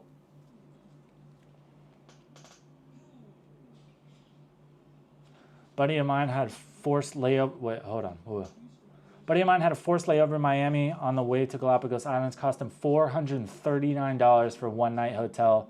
So the 100% more for 1 month lease there is worth. Jesus Christ. $439 for one night is insane. Yeah, bro. Edibles. Going too deep on edibles is not fun. Like if you smoke too much, you just gotta like ride it out for 30 minutes. No big deal, and you'll be all right. You know what I mean? Go too hard on edibles, you're fucking committed, and you're lit for fucking 6 hours. Not fun. I did it one time. I got these gummy worms. I ate the whole bag, and I went to a stand-up comedy show with my friend. It was fucking miserable. So it was like 4 hours of just anxiety-ridden misery. The way the theater was set up too is like the stage was in front, and the only two doors to go out to the bathroom were at the sides of the stage, and we were sitting like way in the back. I had to pee the whole time so bad, but I had so much anxiety. I knew, because everybody's sitting down, I knew if I got up to walk to the bathroom, the comedian was going to start talking to me or like making fun of me. And I was so fucking terrified of that I just sat there the whole time. Didn't move. Lightweight, bro, I've been smoking dabs and like 25% kush since I was like 17. So lightweight, not by any means. This bag was like 350 milligrams. So go ahead and smash 350 milligrams of edibles in 1 minute, or in one sitting, and tell me how you're feeling.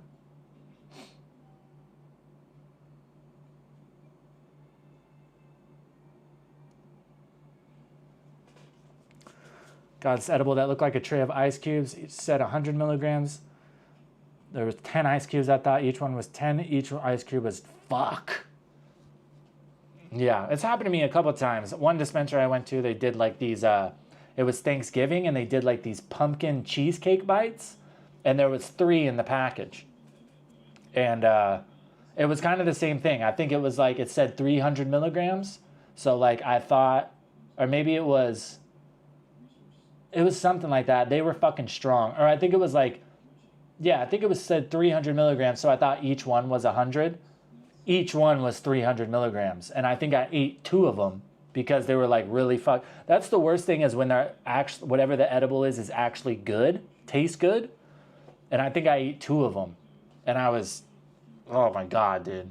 Not fun. I was lit all day, went to sleep, woke up the next morning, was still fucking high.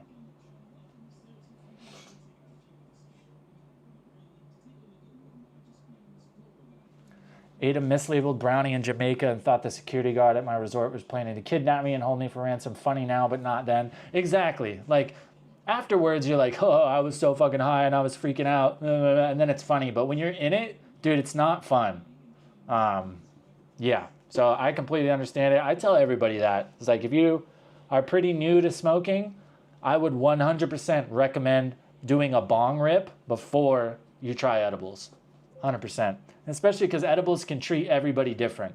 10 milligrams might not get me very high. You and I might smoke the same amount of weed every day. 10 milligrams might do nothing to me. 10 milligrams might completely fuck your world. So, yeah, it's just, ugh. I don't really like anything where you're like that committed. The only thing I could do where you were like that committed and pretty much always have a good time was acid. But I never liked pills. I hated stuff where it's like, you took it, and if it was too much, you're fucked. You're along for the ride. I don't like that.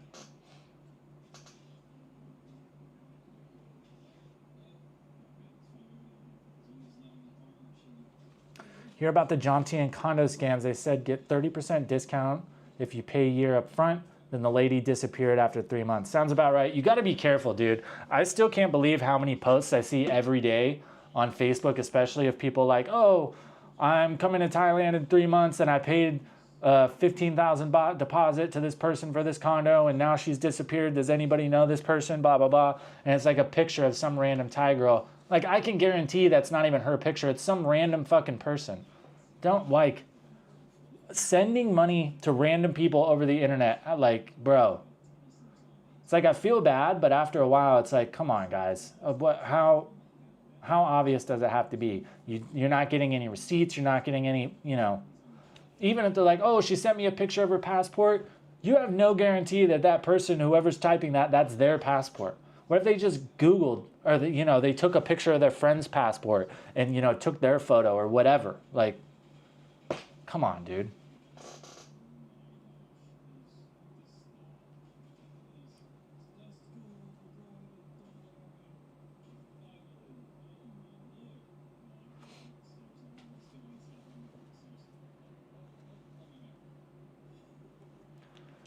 She put her deposit on a place you haven't. Yeah, I mean, that's what I tell everybody is like, you should when it comes to condos, there should be no money exchange until you've walked in, you've seen the condo, you've seen the agent or whoever, the owner in person, and there is a contract in front of you with their names and their IDs, you know what I mean? And you know the person you're giving money to is the person who owns it. Especially if you're renting from an actual owner or an agent, they should give you a copy of the deed, like their proof of ownership of the condo, because when you do your TM30 at immigration, you have to give them a copy of that.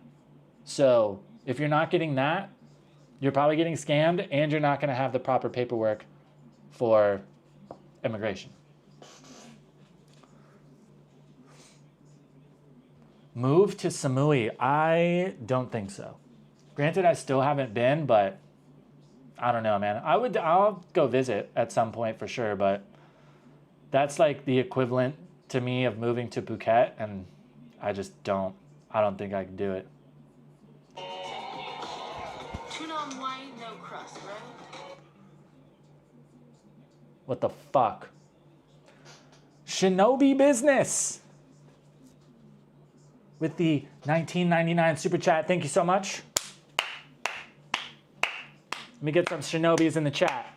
Shinobis in the chat. Going into the One Championship in Bangkok fund. I want to try to go in the next couple months. It's pretty much as soon as I can. Tuna on white, no crust, right? $19.99. That'll get me probably 3 or 4 tuna on whites, no crust. You know what I'm saying?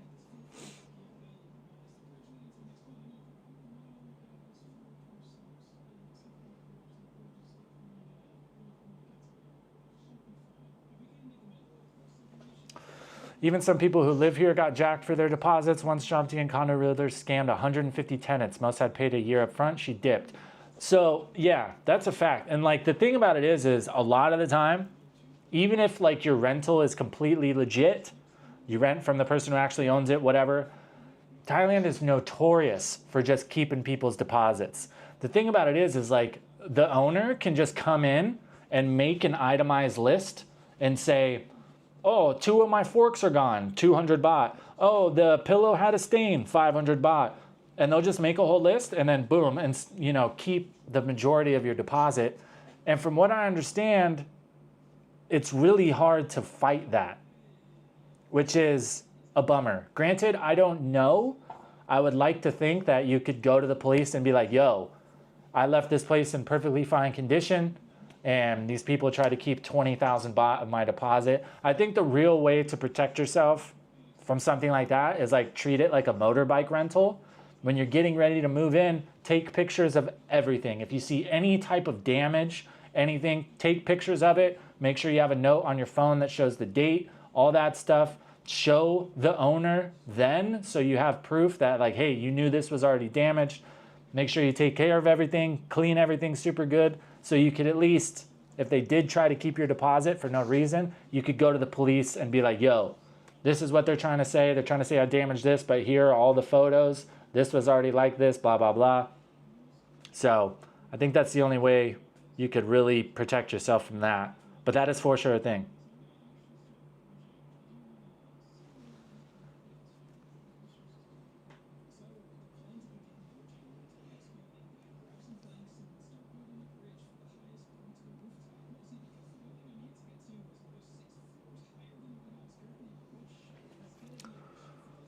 Just got the email update. Shout out to Mrs. Henkin.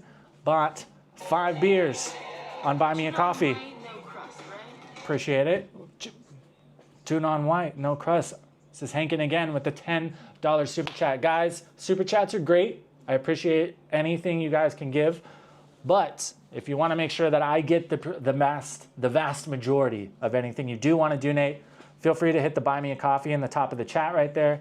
That only takes like 3% when I take it out, as opposed to YouTube takes 30%. Although, super chats will help you get up higher on the leaderboard. With that in mind, let's take a look at the leaderboard. Shinobi, #1 with 1,050 XP. Mrs. Henkin in second place with 550 XP.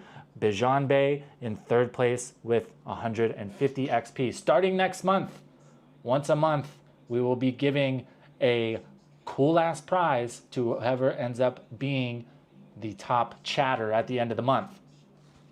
Top fan, top chatter, same shit. You know what I mean?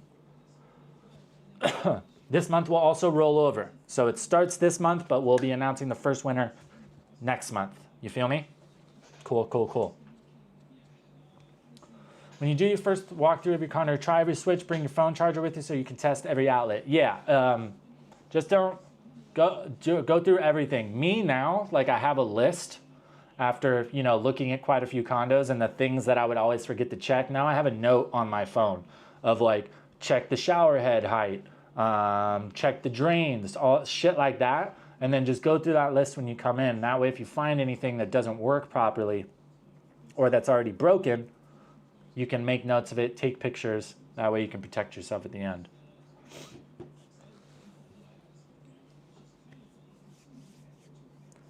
Take pictures of everything.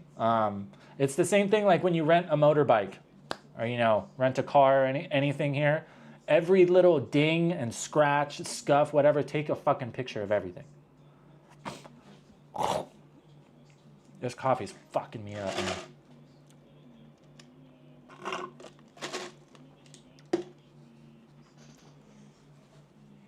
I'm way too jacked for it being 11:30 p.m. I have a feeling we're going to be up for a while.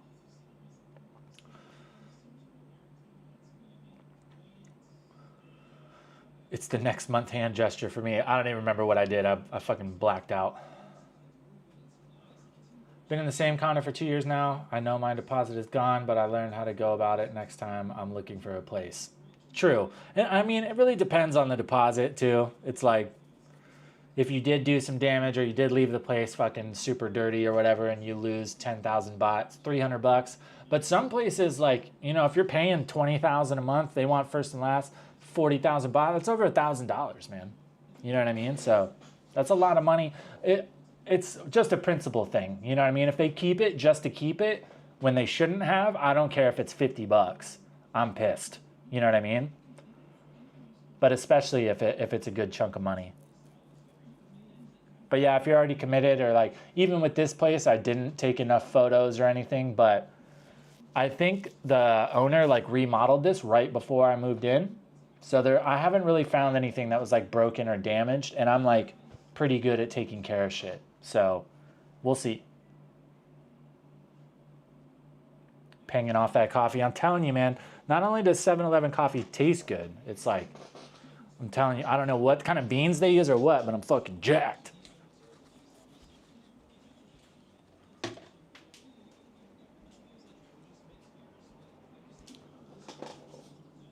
Beans. Do you guys remember Even Stevens? Any millennials in here? Even Stevens, Disney Channel with Shia LaBeouf. You remember the neighbor kid, Beans? Fucking great show, man. Great show. I used to have such a crush on the older sister. What was her name? Ren. What was that girl's name? Who played Ren in Even Stevens? Christy Carlson Romano. That name sounds very familiar. Yeah, dude, I had a mad crush on her. She's still super pretty. Big old teeth. I've noticed like I have a thing for teeth as I've gotten older. I've never like said out loud like, oh, I like girls with big teeth, but I start looking at like girls I had a crush on when I was like a teenager. They've all got really big teeth. I don't know what the fuck that is.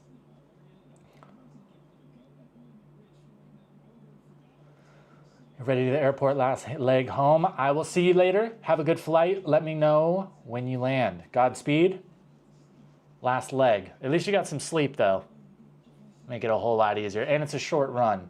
You've already, the hard part's done.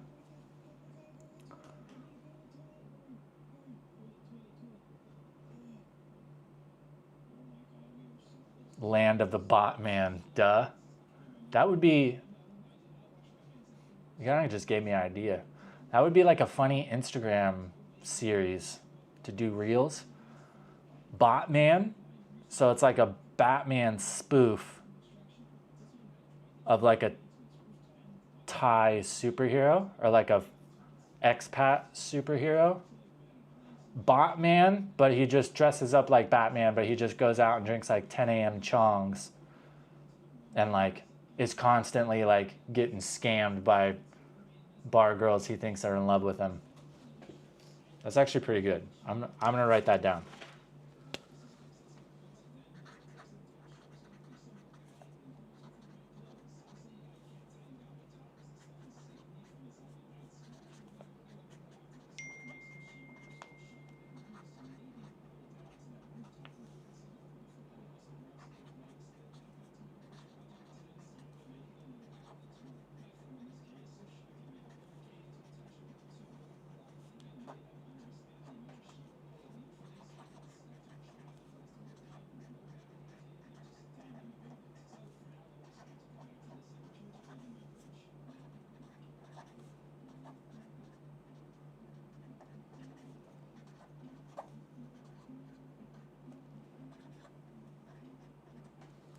Boom, got it.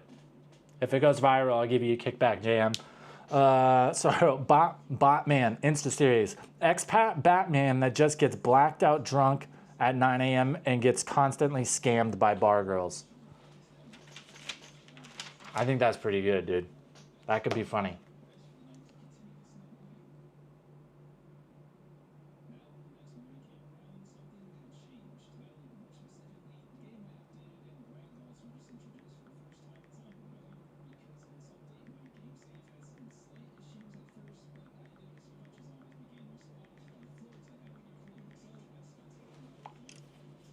You're welcome. No percentage needed. Command Shift 4. Where are we at? In case you don't know, Command Shift 4 on Mac is a screenshot. You just heard it. So I screenshotted it that you said no percentage needed. So don't fucking come back later on some bullshit.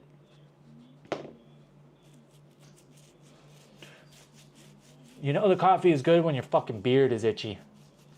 Oh, God. Thought you'd be more into blondes.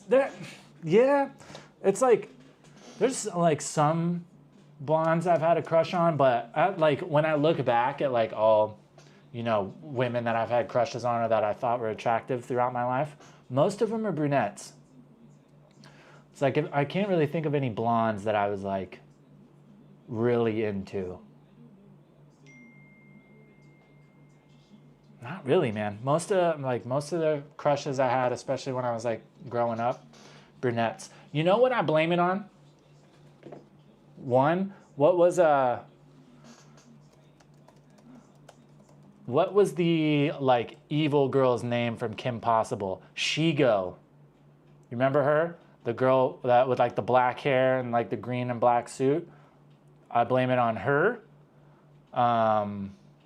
And there was a few of them, all in cartoons, and they were all like dark makeup, dark hair, pale skin. That's what I blame my my type on, was those fucking cartoons.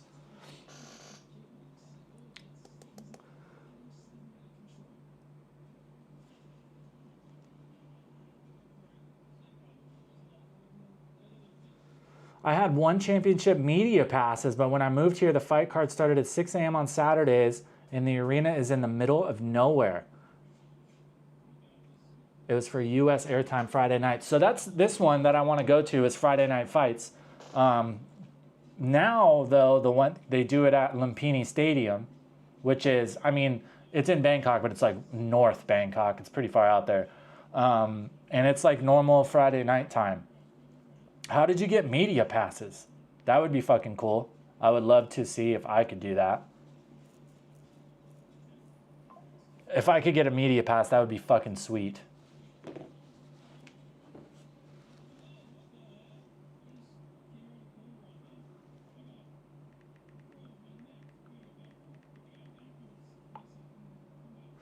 Bonnie Rockwaller from Kim Possible. I don't remember that one.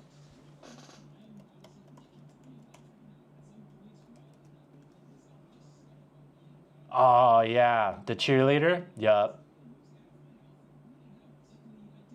Yeah, I liked her too. Isn't it fucking weird that we're like talking about how hot cartoons were? Especially cartoons like this that were not like photorealistic at all. What other cartoon like people did I have a crush on? Let's just Google them. Was Kim Possible Disney Channel or Nickelodeon? I think it was Disney Channel, right? Disney Channel, cartoon. Oh my God, the FBI guy who's monitoring my Google searches is like, what the fuck, dude? Oh, blondes? Lizzie McGuire. Hilary Duff, I definitely had a crush on her, so there's a blonde. Oh, yes. Here's what it is. I blame my taste on women from what's her face? Pocahontas. It's all Disney. Pocahontas, and then what was the other one? El Dorado.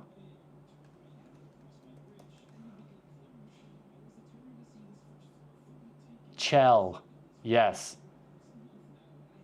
Chell from El Dorado. Absolutely. The Road to El Dorado. Yup.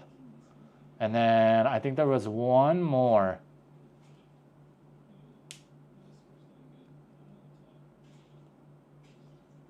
I've got like the whole thing. Oh, Mrs. Impossible. That's her name, right? Or no, Elastigirl. Yup. Little Mermaid, not really. Pocahontas for sure. Chell from Road to El Dorado. Mulan, for sure. That was pretty much it. It's not, like, those are the ones that came out when I was a kid. Little Mermaid was a bit before my time. Like, I wasn't really, like, into the, like, older Disney stuff. My weirdest crush ever was Dexter's sister, Dee Dee. Bro, I feel like Dee Dee was busted, dude. Bro, Dee Dee was not cute. Did you, if you like Dee Dee, did you like, what's her face? What's her nuts from Hey Arnold? Helga? Helga was a bitch. But she was misunderstood. You want to talk about a show that was fucking deep for a kid's cartoon? Hey Arnold, man. Hey Arnold had some fucking deep storylines. Some of them are like fucking full-blown sad.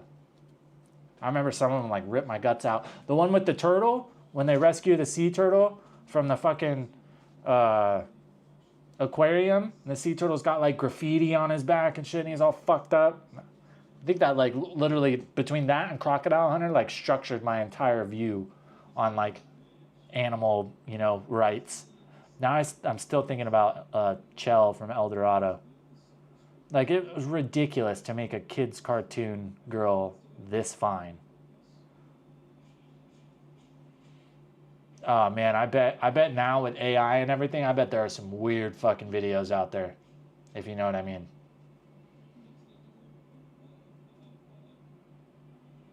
God, the FBI agent monitoring my searches must be like, what the fuck?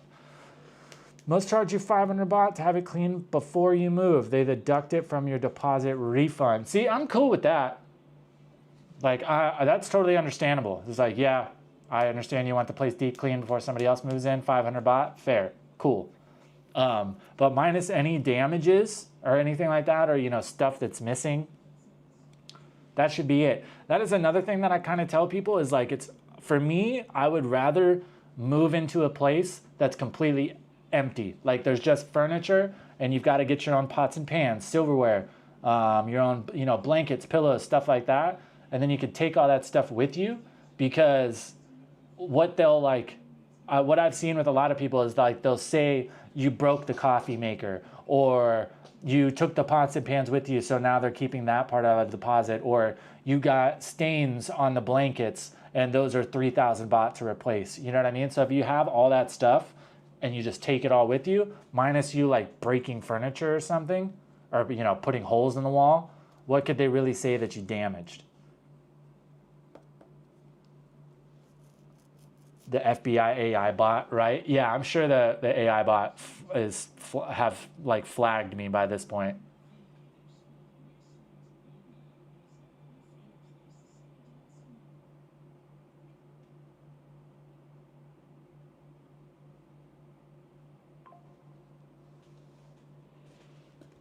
Hello?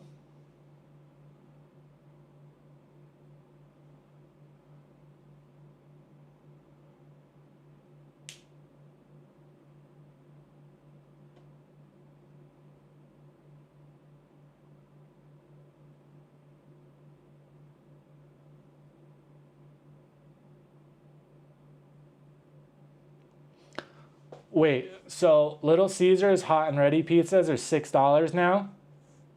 Who lives in the States? Is that true? Fucking inflation is real, man. I knew inflation was real once Arizona iced teas weren't $1 anymore. Once they raised the prices on Arizona iced teas, I knew we were fucked.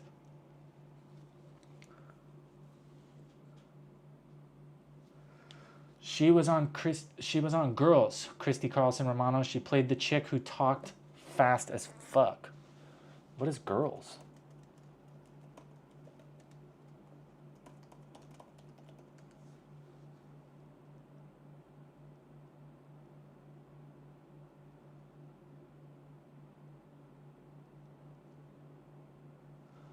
She was the voice of Kim Possible too?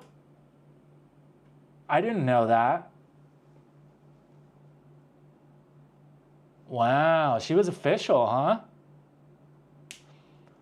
Christy Carlson Romano, is she related to Ray Romano? First Google search. They're not related. Well, they share the same last name as a common Italian surname. That would have been interesting, huh?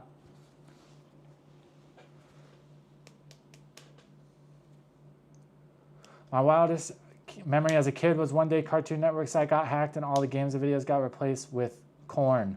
Oh, God. Dude, yeah, if you're a 90s kid, like those early 2000s when the internet was just becoming like a real thing, it was, people think it's bad now, but dude, talk about the Wild West. Like, and there was like not a lot of laws on like what type of corn and stuff was legal. So you'd see some crazy shit.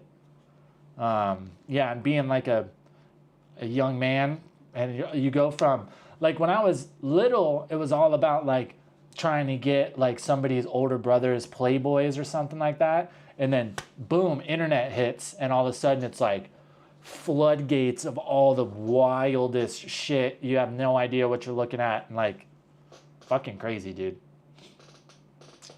Shout out to all the 90s kids in the chat. Yeah, bro. Our cartoons were legit. I know it makes it sound like, oh, like I'm an old man, like, oh, today's stuff sucks now. But dude, cartoons now compared to the shit we had, like, I don't think we realized how blessed we were with Nickelodeon. I didn't watch a ton of Cartoon Network when I was a kid. I got more into like Adult Swim and stuff when I was a teenager. But even between Disney Channel and Nickelodeon, fucking Rocket Power, bro. Rocket Power was sick. Cat Dog, Angry Beavers, Dag and Norbit. Yeah, dude, Angry Beavers was legit. What is like... Let's see some. Let's take a strip down nostalgia lane. 90s Nickelodeon shows. Rocko's Modern Life, Rugrats, Doug.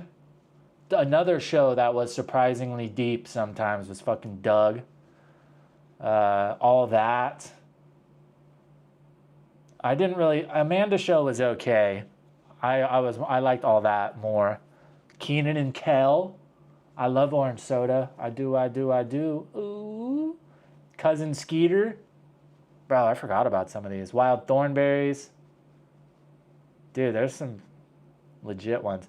SpongeBob. The only thing I've always had, kind of some spite against SpongeBob because when they brought in SpongeBob, they took Doug off. And I like Doug. Doug was my shit. Skeeter. Patty Mayonnaise. Are You Afraid of the Dark? You remember that shit?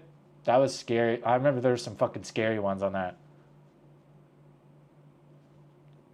Trying to decide if this is the time to sell all my shit and bounce to Thailand. I've been thinking about it for years.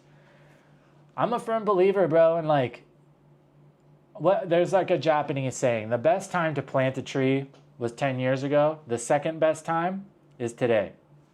If you've got the means and it's like realistic, what's stopping you? When I was thinking about coming here, the way that I like convinced myself to just go is I started, instead of looking for reasons to go, I looked for legitimate reasons to not go. It's like, okay, well, what are the like legitimate reasons that it could be a problem or I can't go?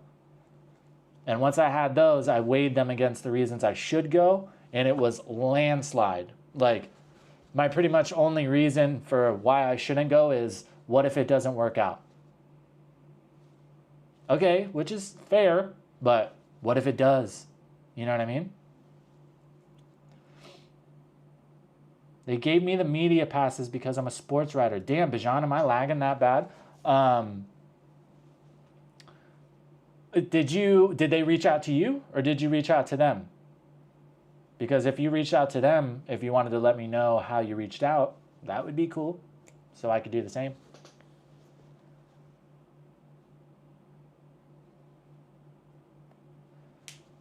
Ever see Regular Show? Yes. Regular Show was Cartoon Network, right?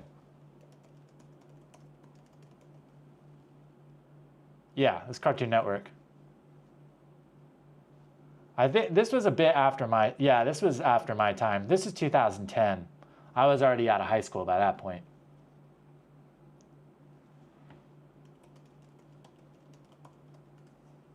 That's fucked up that I was already out of high school by that point. I graduated high school in 2009.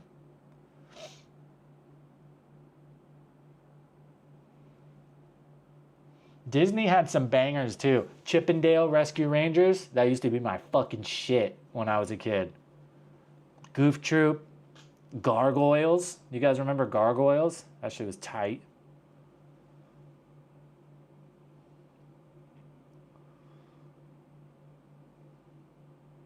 The Little Mermaid was a TV show before it was a movie. I didn't know that.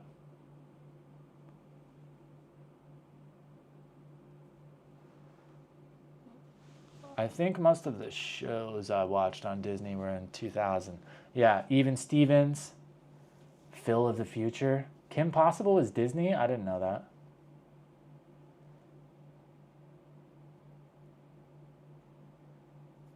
Hannah Montana, fucking hated it.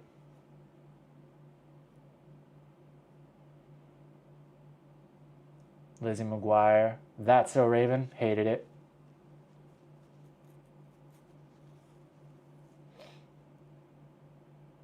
Sweet Life of Zach and Cody, that was my shit.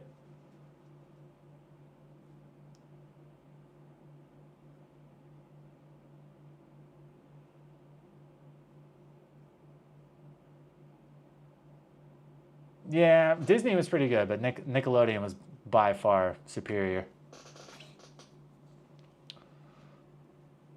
More coffee? Fuck no, dude. I'm coffeeed up. Animaniacs will always be my favorite. Yeah, I think Animaniacs was a little bit before my time, but I remember seeing it sometimes, and I liked it too.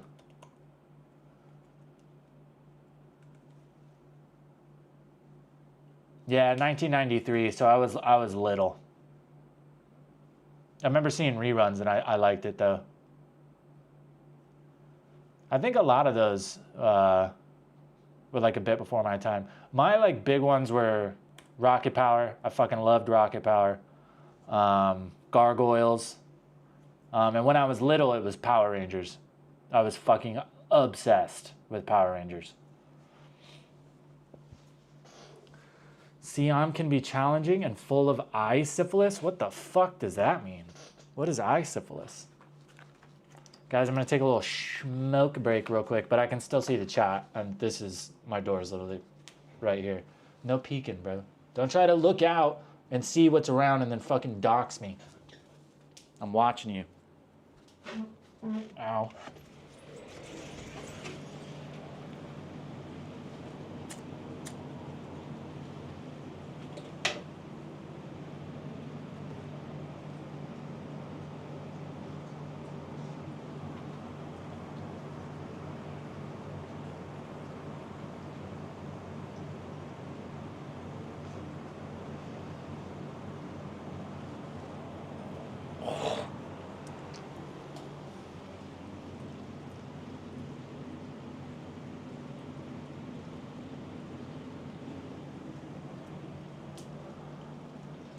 Say hello to my chair. Ren and Stimpy? Bro, you want to talk about a cartoon that was fucking not appropriate for the age of kids that were watching it? Ren and Stimpy is up there. There's so many like fucking dark ass sex jokes and all kinds of shit. Weird shit, dude. And they were like always fucking high or drunk. All kinds of weird shit.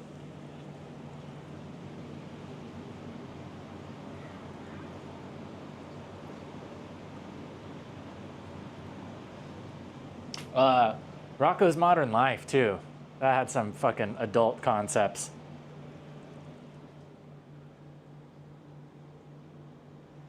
Yeah, Adventure Time, regular show. Those were all like a bit later. That was all like Adult Swim shit. Adult Swim, it was all Robot Chicken, baby, and Metalocalypse. Metalocalypse was my shit. Dr. Roxo, the rock and roll clown. I do cocaine. Great. Oh, shit. And I just said that on stream. I'm going to get fucking banned. I do not, in fact, do that.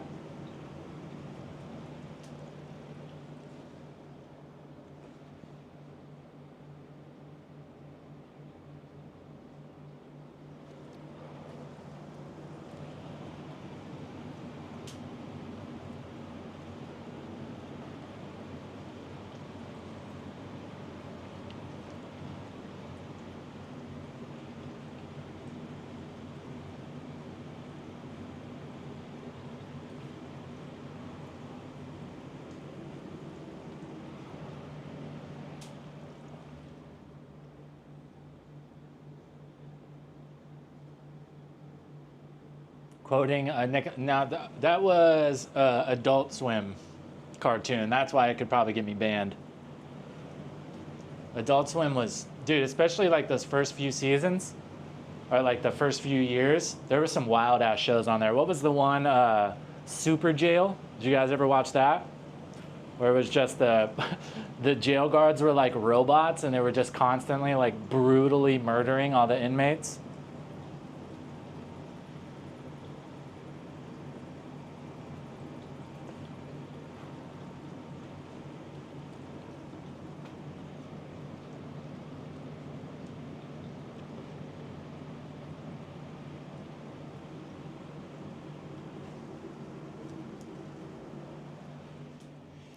One step closer to lung cancer. Gotta love it. Gotta love it.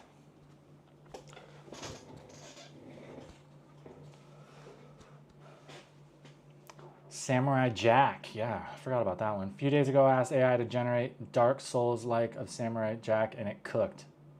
I think I got $1 million idea.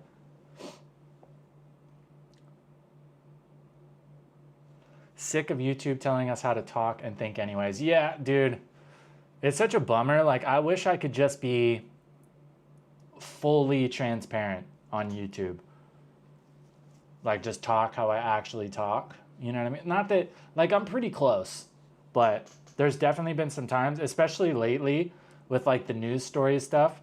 Like, I've had some banger jokes in some of those. And I'm like, when I'm editing it, I'm sitting there, I'm like, I don't think I can do it. I don't think I can do it. I had 2 or 3 with the story. I don't know if you guys saw it, but it was like recently there's been like an increase of like positive HIV tests in Phuket. I had 2 or 3 jokes with that were fire. And I had to cut all of them. I was like, I don't think I can get away with these ones.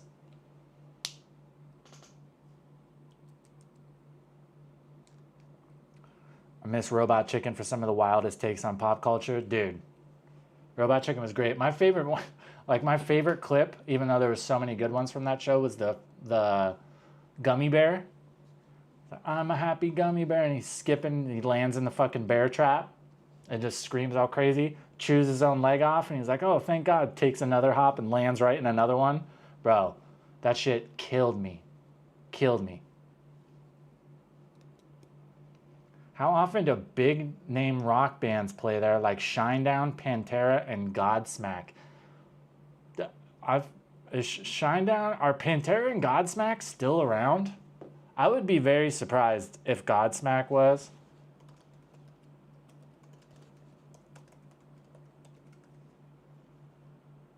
Godsmack is still playing. Talk about some guys I'm very surprised are still alive. Like serious heroin addicts. Their band name is Godsmack, for fuck's sake. Yeah, it says they're still around.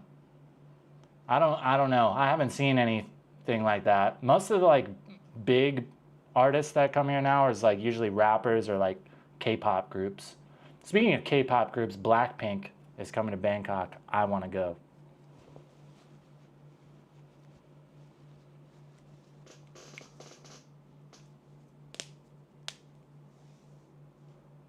When they had 90s adult content on After Hours cable TV, they would blur the screen if you weren't a subscriber, but it would glitch a little if you were patient. I remember those days. They did the same thing with like Cinemax and stuff. Yeah, or if you remember, what was it called? BET Uncut, I think. Like it would play rap videos that were, for that time, were nuts. To like see that shit on TV, I was like, what the fuck? I was like 13. Just looked up eye syphilis. Thanks, Jay. I'm not looking it up.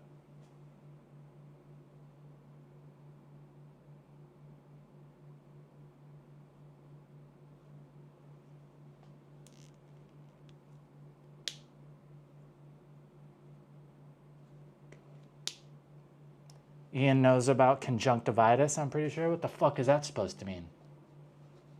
Isn't conjunctivitis pink eye? Right? I'm pretty sure. Yeah, if that's true, yeah, I definitely did. I got like a year and a half ago, probably. It was fucked, dude. I've never gotten it before in my life. It fucking sucked. That was not fun. Yeah, and it was like, it was a long time, dude. I think it was like 2.5, 3 weeks, something like that. Had it in one eye and then it went to both eyes. That was not fun. I used to think it was like I would have coworkers. They're like, oh, they're not coming in. They had pink eye. I'm like, oh, minus it being like contagious. What a pussy. Like, take your ass to work. Now I'm like, dude, yeah, it was not fun.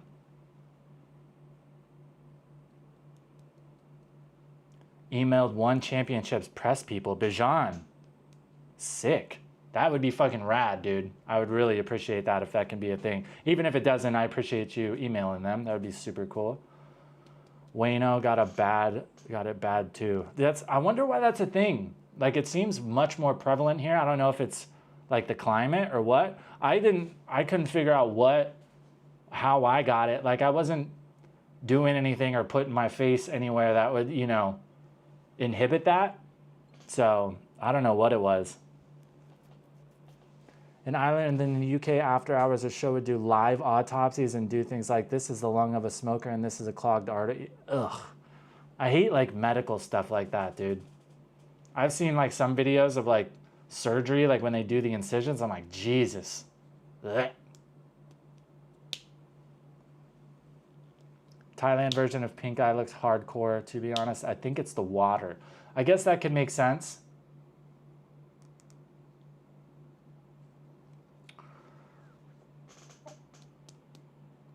Yeah, well, with the water, I mean, that can make sense, especially like when you're showering and stuff, because like the tap water here is not chlorinated. It's like for the same reason they tell you not to drink the tap water in different countries, like where you're not from, because there's just like different critters in there that your body's not used to. So that could definitely be it.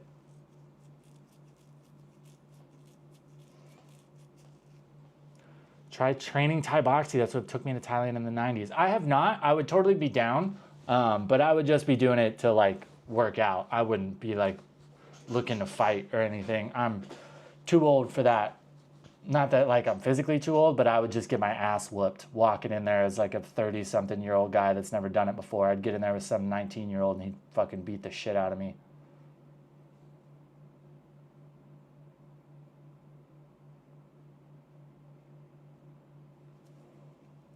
An outbreak in Pink Eye somewhere, they found a dead body in water. Ew. That's gnarly. Yeah, I would imagine that, and with the climate probably doesn't help either. You know what I mean? I've definitely noticed like I get sick here more often. I think especially if you come from somewhere that's more of a dry climate, you're just not as acclimated to it. Like I could pretty frequently get like sinus stuff here, different allergies and shit, so it makes sense. Mad celebs have come here to train Muay Thai, some unlikely ones too. Yeah, Wiz Khalifa was here not too long ago, and he was going to some like pretty legit gyms and training. He's been doing Muay Thai for a long time though. That's why he used to be, I mean, he's still skinny, but he used to be like super skinny. And then he kind of went off the radar for like a year or two and came back and he was just all buff as shit. Everybody was like freaking out, like, oh, he's on steroids, blah, blah, blah. He's like, nah, man, I've just been like lifting weights and going to the gym. He's pretty good too.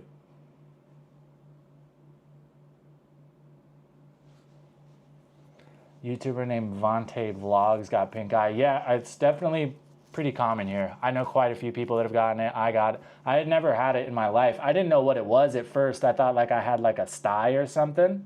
And then I woke up the next day and like my whole eye was bloodshot. It was pretty much like swollen shut. It's like, what the fuck? And I'm always like the guy, it's like, unless I'm like dying, I'm probably not going to take medicine or like go to the hospital or anything. But after like a week and a half, I was like, all right, it wasn't getting any better. It was super painful. It was hard to sleep because like even when you close your eye, it just burns like a motherfucker.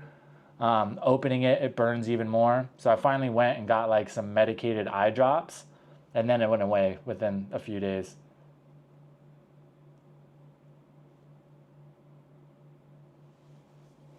Nothing could touch Beavis and Butthead. Yeah, I remember the movie Beavis and Butthead Do America. That was my shit when I was a kid. I was watching the hell out of that in like my formative years.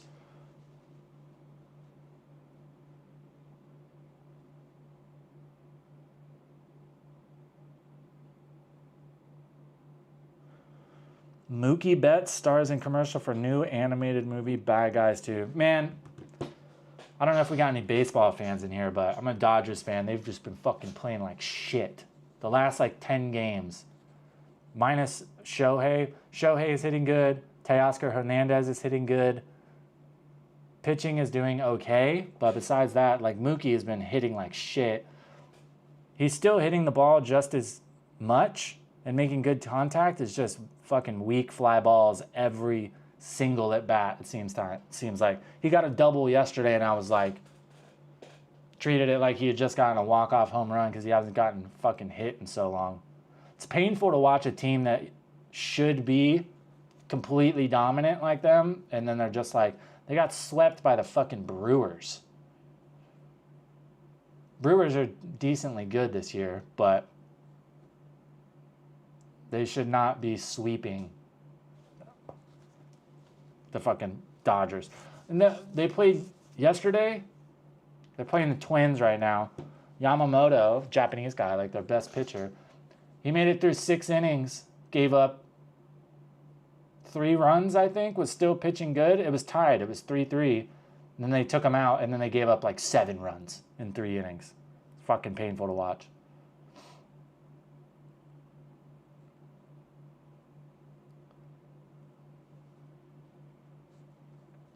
It's actually syphilis, a type of syphilis.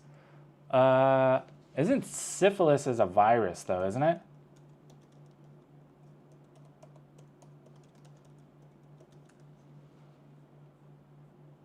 Oh, it's bacterial. Yeah.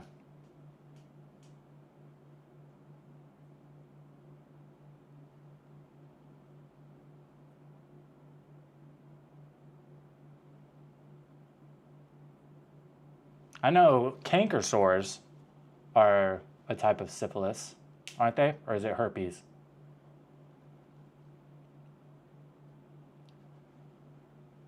It's a bacterial infection. I don't think it's a parasite. I don't think bacteria is classified as a parasite. I'm pretty sure.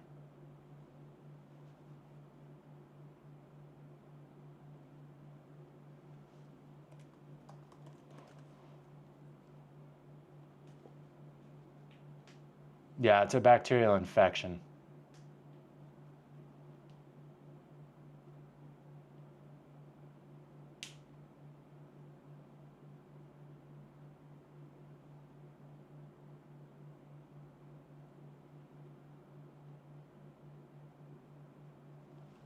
Yeah, a parasite has to live on a host.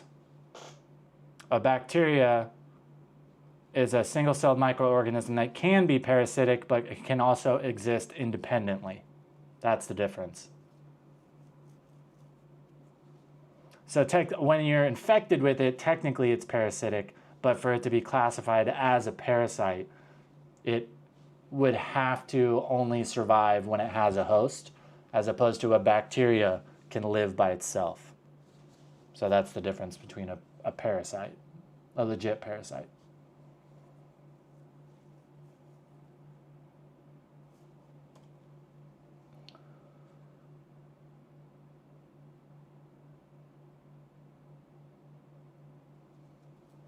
Or realize it's a parasite, bacteria is using you as the host. Right. So the bacteria is being parasitic when you're affected with it, but for it to be classified as a parasite, it has to only survive when it has a host.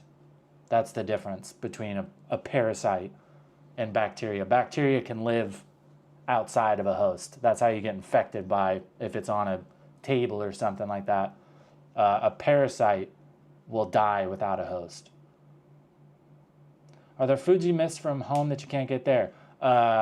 Mexican food, for sure. You can get some Mexican food here, but being from Arizona, of course it is not the same. I found a couple places that are pretty good. There's a place on Ko Chang that is pretty solid. There's also like a Tex-Mex place in Krabi that's pretty good. And then there's a chain too that's usually in the malls, like Terminal 21 Central, called Paradise Tacos, I'm pretty sure. And it's okay. It's not like good by any means, but if you're like really craving Mexican food, it'll at least you can get your fix.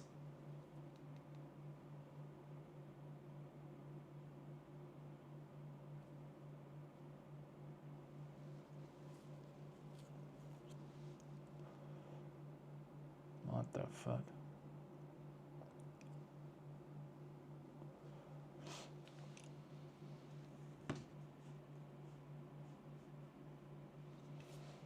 Anything using your body as a host is a parasite. Not technically. Anything using a body as a host is parasitic, but to be classified as a parasite, that means it can only live while supplementing from a host. Something that can also live independent of a host is not classified as a parasite. That's the difference. As an expat, what do you think about one night out? Blah. What do you think about a one night out budget of 4K baht? I'm figuring 2 times a week at 125 USD a night, or 1K per month out of a 4K a month total budget. Yeah, 4K for a night is pretty solid. If you're just talking about like drinks and bar tabs, 4K is pretty solid. If you're talking about other expenditures, depending on the, the level of employee you're trying to hire, if you know what I mean, you might need to spend a little bit more. But yeah, for 4K, there's plenty of places you can go and get 70 or 80 baht beers. You can get like 125 to 150 baht mixed drinks. So if you're talking about just like the like drink bills, 4K is plenty. You can go to a club and get like a whole bottle with like mixers and everything for like 2 to 3K.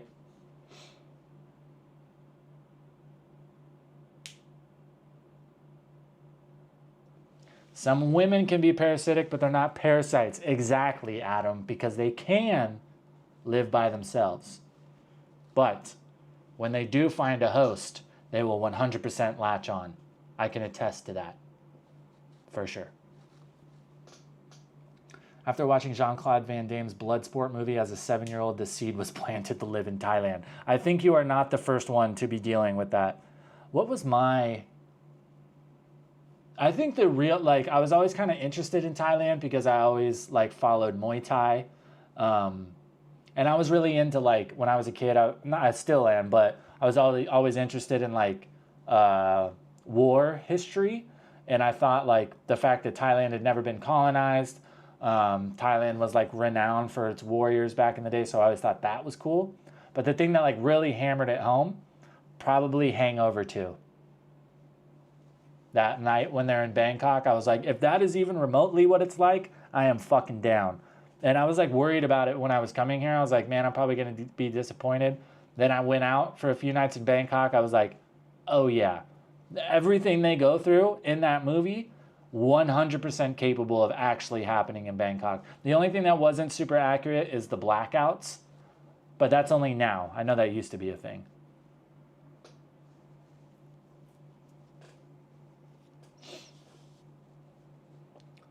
Don't think Thailand is under British control. Thailand was never officially colonized. The only time it was kind of invaded and not really colonized, but like subjugated, I guess, kind of, was in World War II. Thailand essentially said to the Japanese, like, look, we're not going to fight. We're just going to kind of let you transit through our country and everything. But besides that, Thailand is the only country only country in Southeast Asia that was never officially colonized.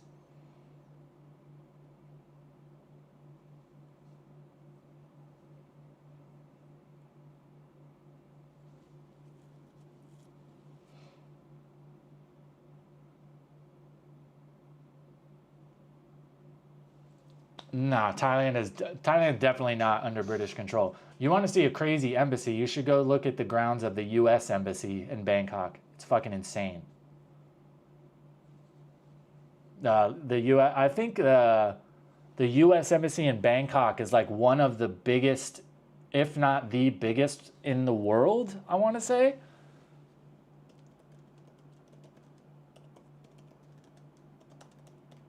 Let's look it up.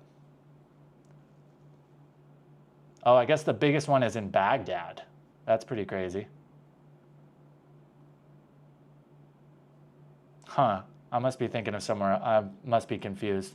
The second largest one is in Beirut, covering over 43 acres. The embassy complex in Baghdad spans 104 acres.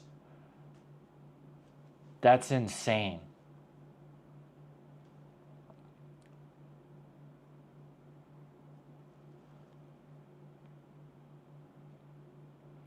Burma, Myanmar was a British colony. Yeah, and then Cambodia, Vietnam was French. I don't know about Indonesia.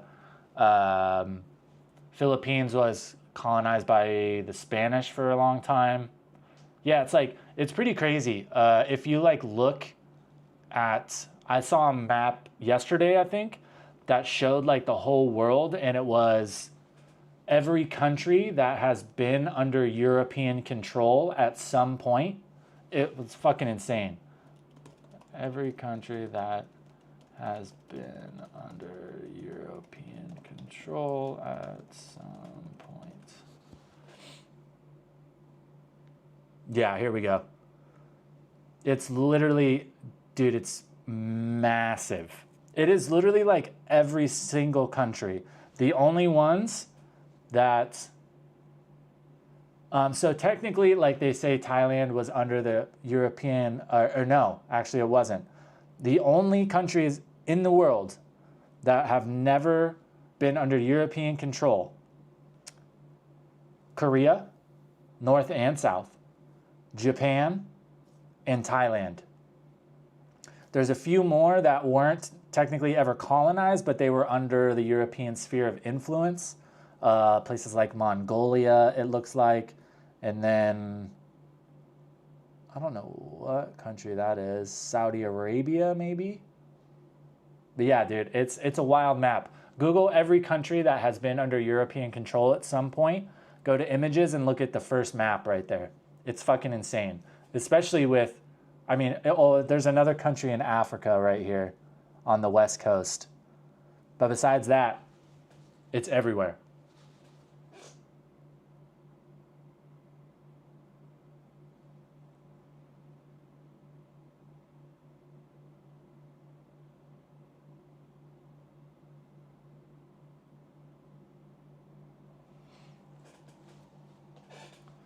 Yeah, but I mean, even in regards to Thailand, like it was never even under European sphere of influence and has never been colonized.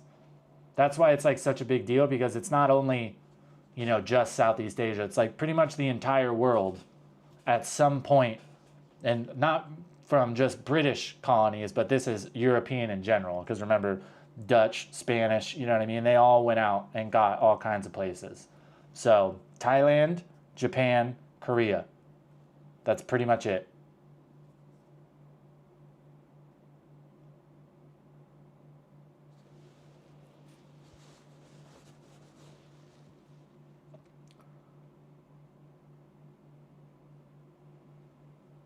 Yeah. British. I mean, the British had a lot, but so did Spain. So did France. Especially when it comes to Asia, France was all over the place. You still see a lot of influence here. Laos, Cambodia, Vietnam. I'm pretty sure Indonesia. Indonesia might have been Dutch, actually. But yeah, it's pretty crazy. Thailand gave up territory to France in order to not get destroyed by a gunboat. Yeah, I know there was like big border changes when Cambodia was getting its independence from France, and then France kind of drew the lines for Thailand and Cambodia. It's the same with Laos too. Like there's a big part of Laos that, or maybe it's the other way around. I think it was a big part of Laos that is now Thailand. I'm pretty sure like all of Isan used to actually be Lao. The borders have moved quite a bit. Sun never sets on the British Empire. Yep, that was definitely a thing. It was pretty crazy.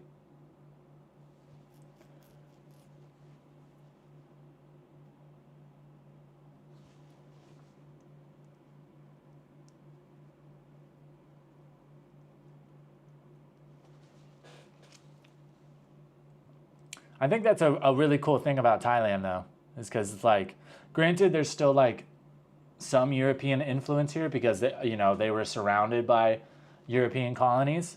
So when it comes to like food and stuff like that, but when it comes to like culture and everything, like Thailand is Thailand, and it's always been like that. You know what I mean? So I think that's really cool.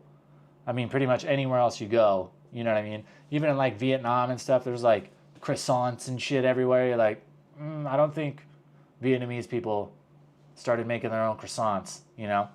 It's pretty cool.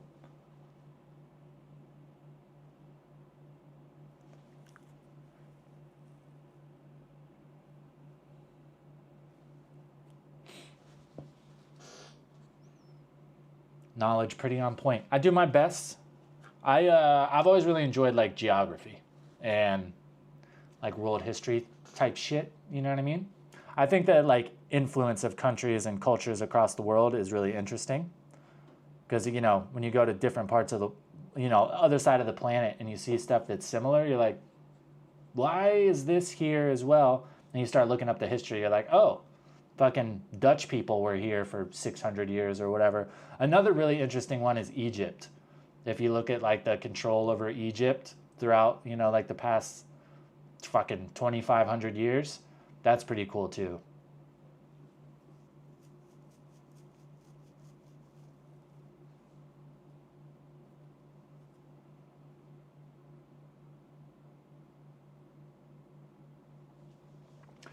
Japan was pressuring Thailand to join World War II. The ambassador to the U.S. refused to deliver a declaration of war to D.C., so the U.S. never officially considered Thailand an enemy. Yeah, I kind of dove in. Like, I'm a big like World War II history nerd.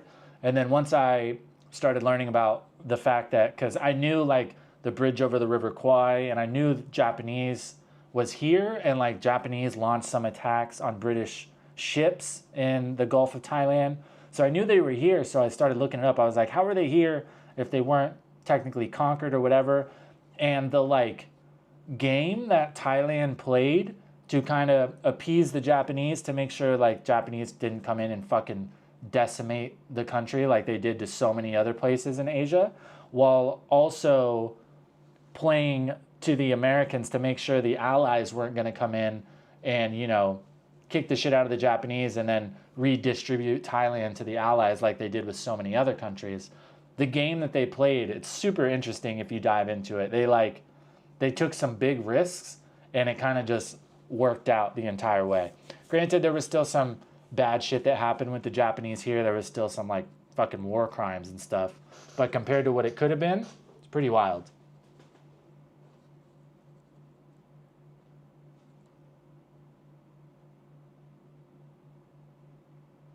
Thailand let the Japanese move supplies here. Allied POWs built the bridge over the River Kwai. Yeah.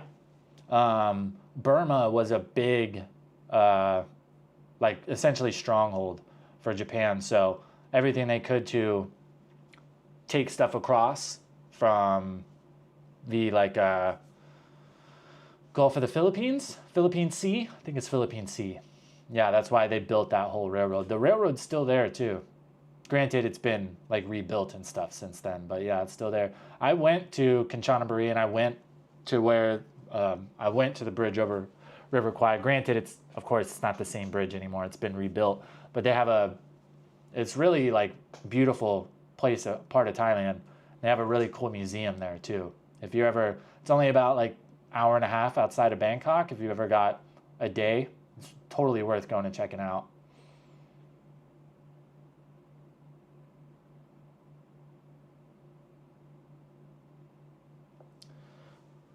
Kolat had a U.S. Air Force base during the Vietnam War. President Johnson toured it. It's also part of how Pattaya became a thing. Yeah, lots of U.S. soldiers came to Thailand, Pattaya, and Bangkok for R&R. That's another thing too that doesn't get taught a lot in American history is how much other places like Laos and Cambodia were involved in the Vietnam War.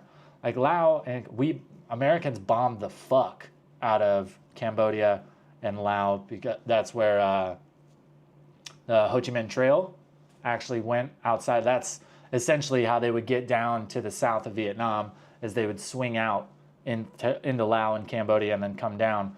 Once the Americans figured out that's where they were coming down, they're like, oh yeah, cool. You're essentially harboring the enemies, so they bombed the shit out of them too. There's still a ton of like unexploded ordnance and stuff in Laos and Cambodia that, especially in Laos, it's mostly from the Vietnam War. In Cambodia, it's still a lot of like landmines and stuff from the Khmer Rouge. But yeah, in Laos, there's still people that like get blown up and stuff from unexploded bombs from Vietnam pretty regularly.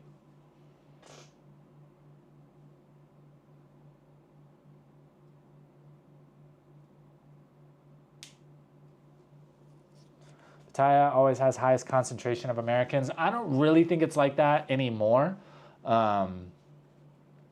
It's compared to other expats, definitely not. There's more Americans now than there was when I first got here, for sure, but it's still vastly European. Tons of British guys when it comes to white dudes. I think there's way more Russians and Indians than any other, but yeah, most of the like white expats I meet here are British guys.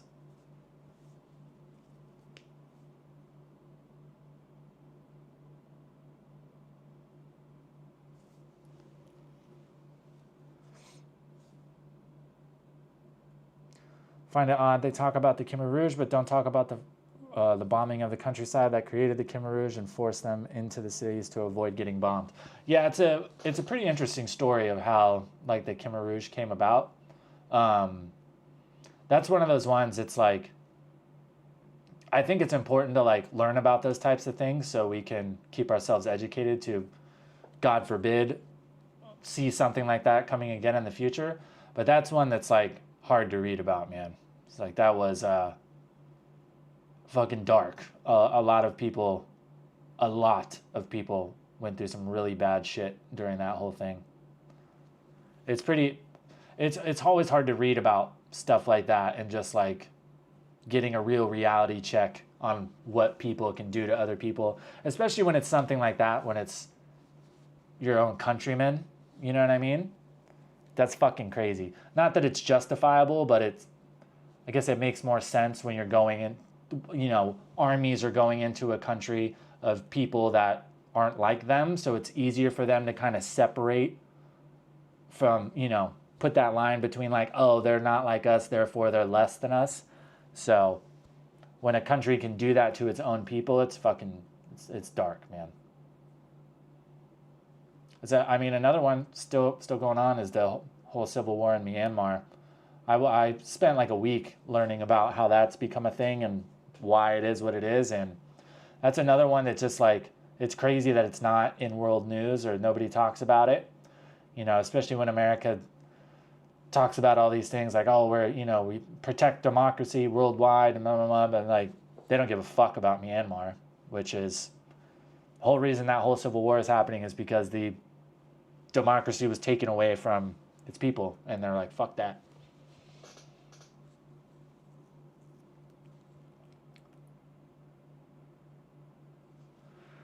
But there would be more Aussies than Brits and Pattayas. Yeah, there's a lot of Aussies too, that's for sure. But I still feel like there's more, maybe it's just like the places I've gone, I've met more Brits, but yeah, there's a lot of Aussies too.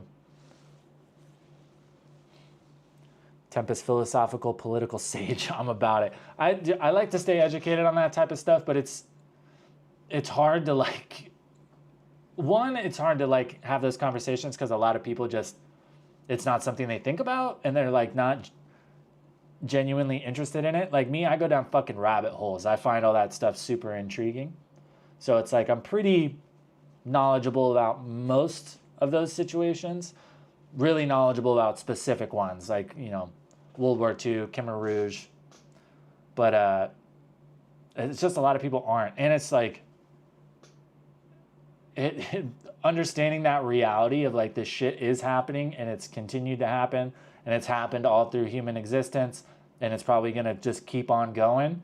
It's really easy to fucking, you know, have kind of like an existential crisis about it. You're like, fuck, dude. It's like, there's a lot of good in the world, but there's a fucking lot of bad and evil, and it can be hard to stomach sometimes, that's for sure.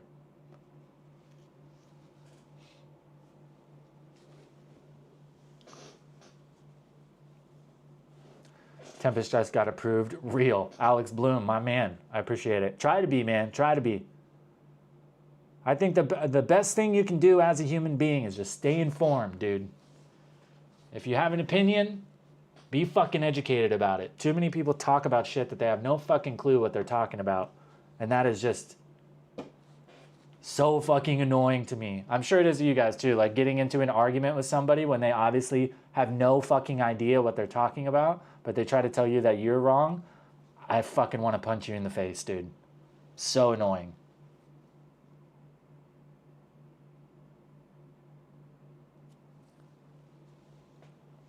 Please drain all whack influencers and pay Tempus at your soonest convenience. Okay, I'm done for now. Alex Bloom, certified, approved, stamp it. Bro, what the fuck? This is a dry erase marker. Can you guys hear that? It's like full of liquid. What the hell? Only Thailand, Haiti, and China were never colonized. Not true. Japan, North and South Korea. They weren't colonized by European countries. Who is Japan? The Mongols? No. I know Mongols, but they didn't colonize, at least not all of Japan. Korea, maybe? I don't think so. I don't think they made it that far east.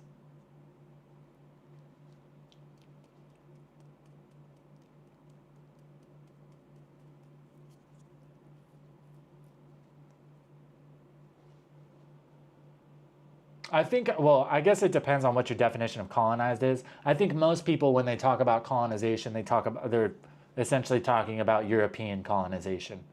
Because, I mean, Europe, not that other countries didn't do it, but when it comes to, like, global scale, like, Europe was... Yeah, of course. North America, I mean, America only became America because it, you know, Declaration of Independence is a British colony. Well, Plymouth and all that started as a British colony, but there were, by the time Declaration of Independence came around, there was all kinds, Spanish in South America, Dutch in South America, French in Canada. There are all kinds of Europeans around. Florida, I think, and yeah, Florida was Spanish. Louisiana area in the south is French. Yeah, there was a shitload of Europeans there.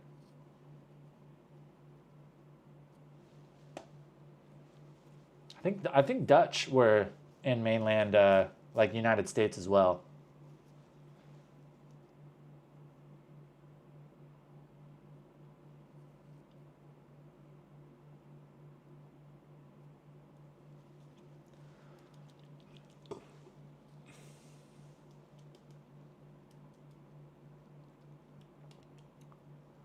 Don't agree with it ethically. I'm just a part of a larger whole I barely understand. Right. Well, and the thing about it is, too, is like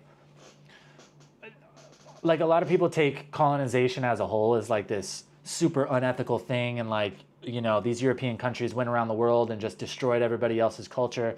And while that's true in some places, like some places, you know, the local communities were ostracized and essentially, you know, segregated and all that. And yeah, that did happen in some places. But there were also a lot of places where colonization helped push those countries forward, especially when it comes to like the Industrial Revolution and modernization and all kinds of stuff. And then those countries were able to, you know, gain their independence further down the road once they had gotten a lot of those benefits. You know, especially in a lot of places in Africa at first, a lot of infrastructure, education, all teachings about sanitation, all kinds of stuff. So a lot of places, colonization did help the locals in the end. But at the same time, a lot of places were, taken advantage of, and the locals were kind of ostracized, and, resources and stuff were just funneled back to Europe. That did happen. But it wasn't just, there's this whole rhetoric going around nowadays, like colonization bad, colonization ruined the world. And that's just not exactly true.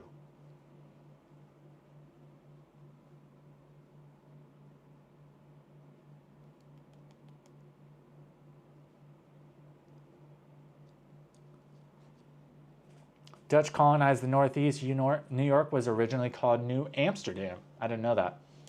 Makes sense, though. Yeah, I mean, from what I remember, like there was all kind. I think there was even like there was some Swiss.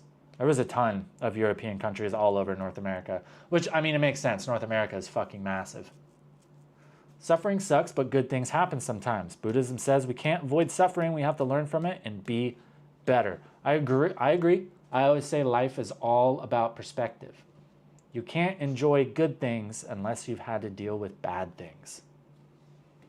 Now, I'm not saying that's justification to do bad shit to people, but bad shit happens. And trying to act like it doesn't or it won't, I think is a very diluted, and dangerous way of looking at shit.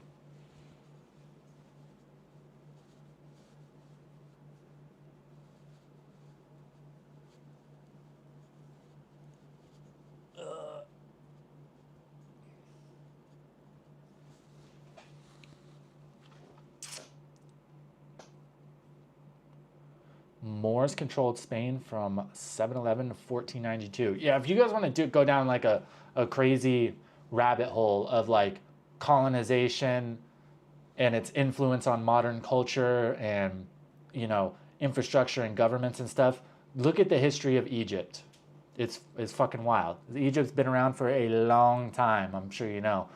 And it's pretty wild to understand. And there's like places that you thought, and like empires that you thought never made it anywhere near Egypt were there, and they ruled Egypt for like 600 years. It's fucking wild. It's pretty cool.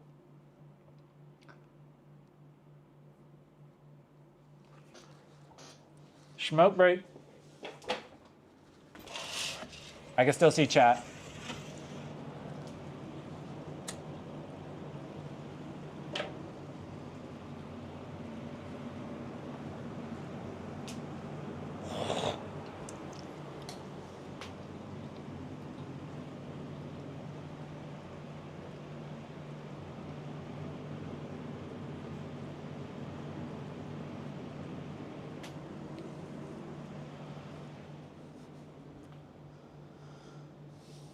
Smoking za or cigs, just cigarettes. I haven't smoked weed in a couple months probably. It wasn't like a conscious decision. I don't know. I was just kind of over it.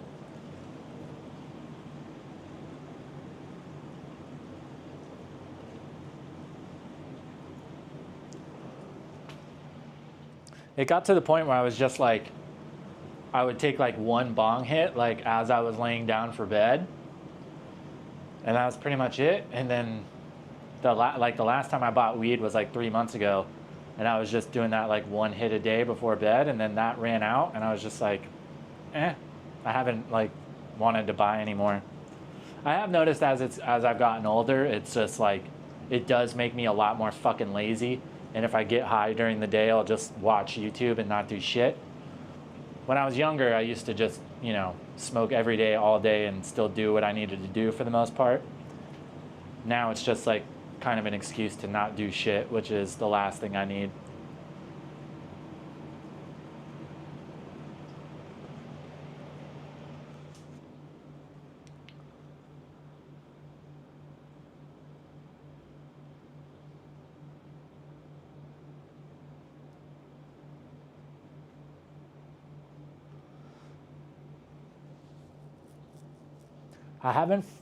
I haven't following closely enough to know where you are.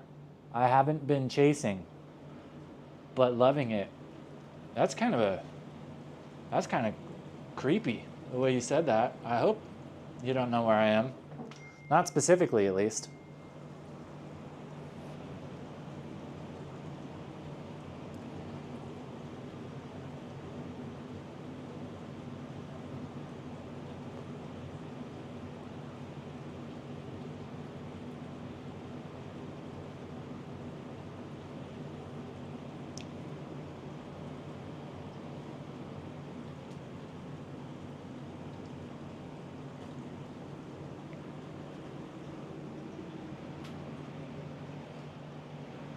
What the hell? Oh, sorry, guys. Hold on.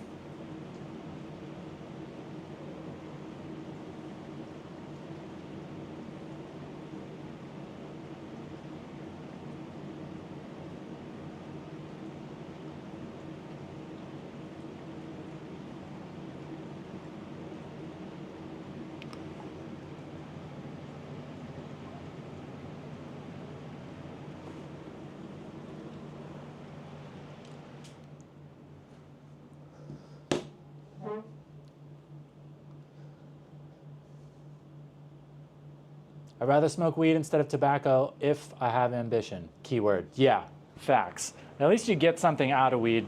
Don't get me wrong, man. It's like, I don't particularly like cigarettes, but it's kind of just like something to do. I've kind of realized as I've gotten older, I kind of need one vice. I've gone through periods of my life where it was like I was eating super good. I was like keto, not eating sugar, didn't drink coffee, quit smoking cigarettes, didn't smoke weed, and I felt like I was just fucking annoyed all the time. It's like I gotta kind of have something to look forward to. And for some reason, like, I feel like having a vice kind of gives me that, I guess. Granted, I wish I didn't fucking smoke. Waste of fucking money, that's for sure. The shift in content is cool. Give them the little mystery. That's all I mean. Fair enough. I have been pivoting a bit. I'm kind of just thinking big picture. You know what I mean? It's like I love doing YouTube. I want to continue to do it. So I've really been thinking about like, okay, what's something that I can do that I have a genuine interest in? I feel like I'm like providing a service to you guys, whether it be good content that's just entertaining or it's informational or whatever, and something I feel like I can continue to do and will continue to be interested in. Because I have this really bad habit where I get like hyper fixated on hobbies or something, and I'll be obsessed with it for like 3 or 4 years, and then I'm just fucking over it one day, and it just doesn't interest me at all anymore. And I kind of started realizing like the one thing that's been consistent my whole life has been like journalism and just like learning about shit that I find interesting. Same thing with like colonization and like war history and all that stuff. So I figured it's like, okay, well, I have people who are watching the channel because they're interested in Thailand. I like journalism. I like learning about shit. I like knowing what's going on in the world around me. So I can maybe provide some insight as to what news and stuff that's what's happening in Thailand. And if I find a story that really piques my interest, I can dive a bit deeper on it. Like I did with the whole Thailand-Cambodia border dispute thing. I dove way into that to try to like learn where the history is coming from. So I feel like that kind of checks more boxes, you know?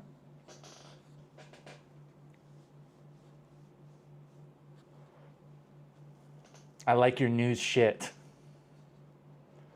It's kind of a backwards compliment, huh? Yeah, no, that subtle light, and yeah, and that's what I was going for. You know what I mean? Like, talk about shit, stories that are funny, talk about some shit that's serious, talk about things that people want to know. I feel like it gives me a chance to kind of be more myself too, and like talk about shit that's actually going on. And the thing about it is too is like a lot of people who are here might not necessarily know where to get news from, or like just don't keep up on it. I think it's cool, and I think it can be cool for people who aren't necessarily interested in Thailand, just to see like, oh, what the fuck, like crazy shit's going on there, like whether it be actually different stuff is happening or just different stuff is being reported on, you know?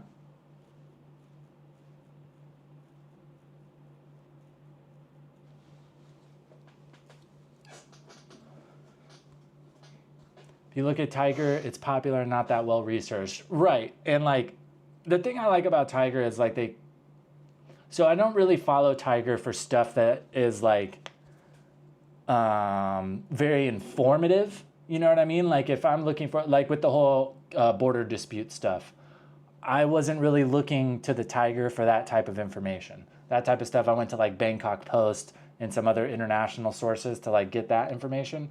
Tiger is like the pop culture of Thai news. So I do a decent amount of their stories because a lot of the time they're funny. And the way they write about shit is pretty funny. It's very lighthearted. So I feel like we can do both, you know what I mean? And it makes it easier to kind of ingest the more serious, boring shit if you kind of package it in with stuff that's funny or crazy, you know?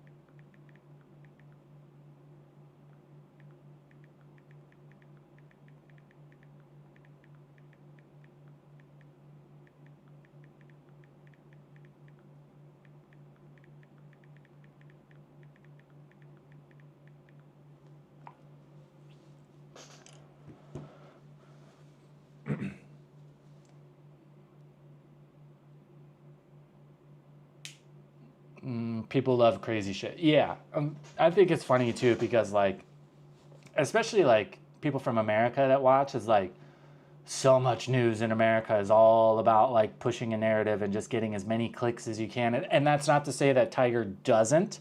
It's just like the shit that they choose to report on to get clicks. I think it's much more transparent. They're like, we're talking about this because people are going to read this headline and be like, what the fuck? And they're going to want to read this story. The transparency is what I appreciate.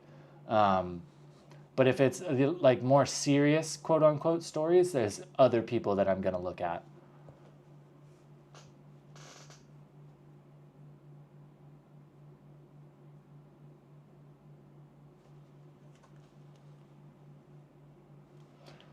Speaking of, let's take a look at the top fans. Let's see how the leaderboard is doing. Shinobi, still in first place, 1,125 XP. Mrs. Hankin in second with 550.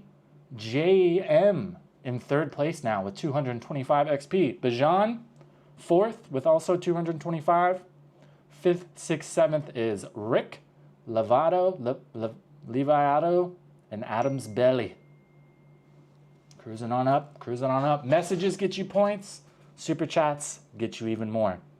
In case you guys weren't here before, starting next month, the person in first place at the end of every month is going to win a grand prize. Second and third will also get something cool. But of course you want to be first, right? Who wants to be second? That's the first loser.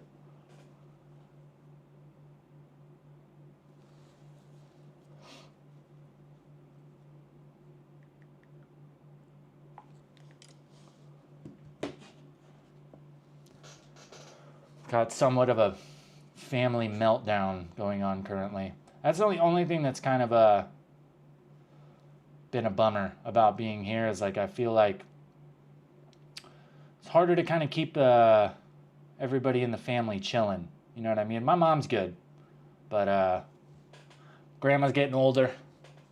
That's definitely been it's been a thing.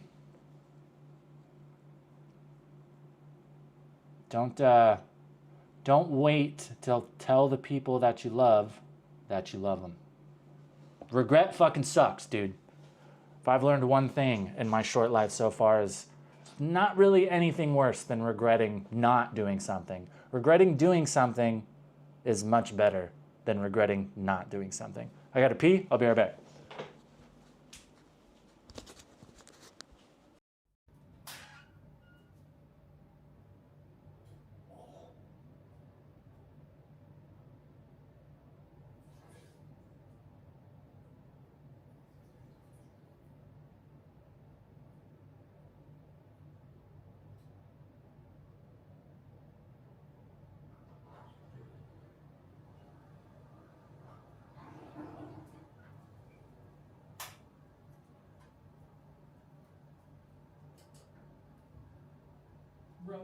Coaster of love. Say I want roller coaster.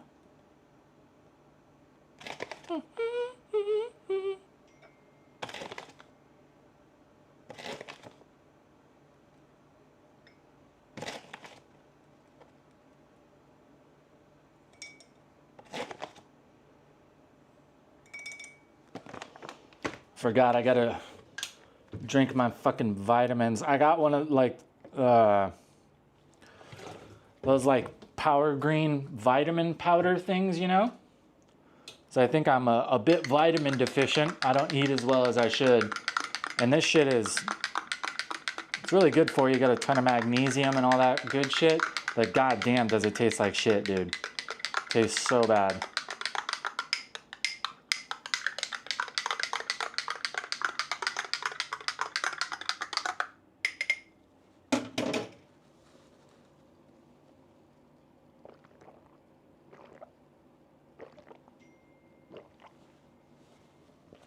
Ugh.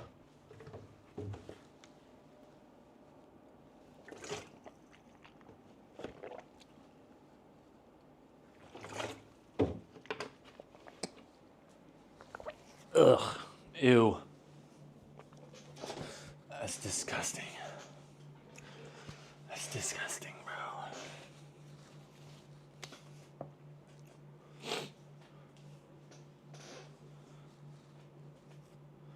Looking more lean than usual. Yeah, I've definitely, I've lost probably like 4 or 5 kilos in the past few months.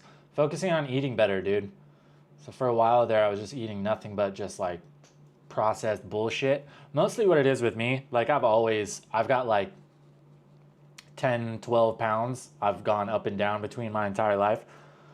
My biggest thing has always been not necessarily eating bad food, but eating at the wrong times. Like I might eat like a banana for breakfast, wouldn't eat all day, and then I eat like a fucking 1,500 calorie meal an hour before I went to bed.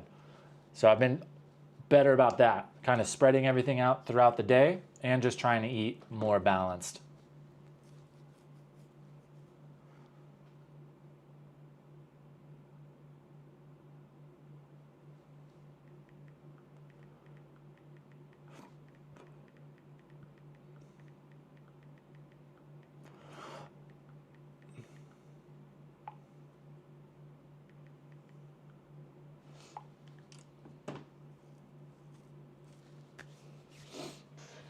Lean is not bad. Yeah, I mean, don't get me wrong. I'm like skinny fat for sure.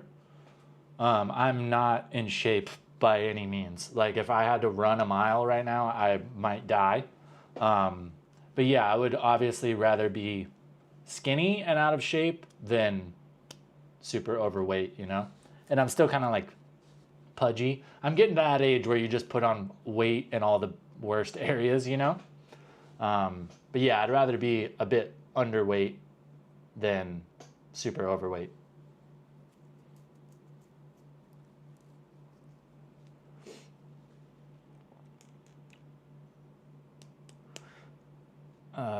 Eating light all day and then eat heavy at night. Yeah, athletes do it, but athletes are burning, you know, thousands of calories a day.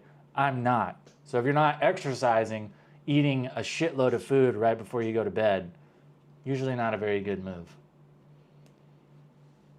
And it's like, it's hard on your body too. When your body's trying to be in REM sleep and stuff, but it's having to expend all this energy to digest food, you sleep shittier. I've noticed I have really fucking weird dreams and stuff. Now that I'm eating better at like better times a day, I'm sleeping better for sure. I used to have fucking weird ass dreams if I eat right before I go to bed. Still happens sometimes because I'll like, right when I'm about to fall asleep, I'll just get this sudden like crazy craving for like candy or something. So there's sometimes I'll wake up and like eat a bunch of fucking sweets or something and then go right to sleep. And then I have fucking weird ass dreams.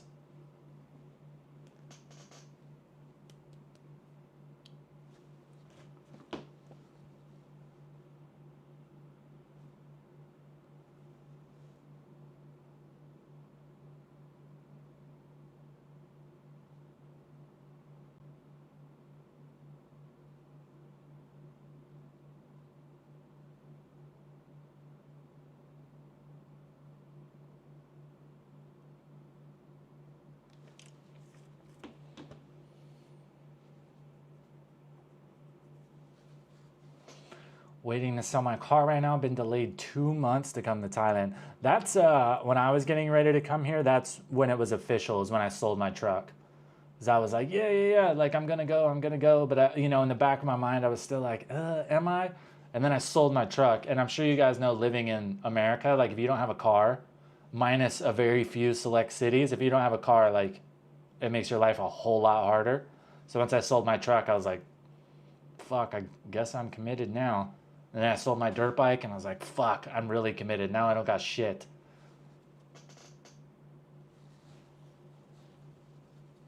America the Great, right? At least the car market has kind of rebounded in America. It's kind of, if it rebounded now, it kind of sucks if you're selling. But for a while there, like during and right after COVID, the used car market was fucking insane.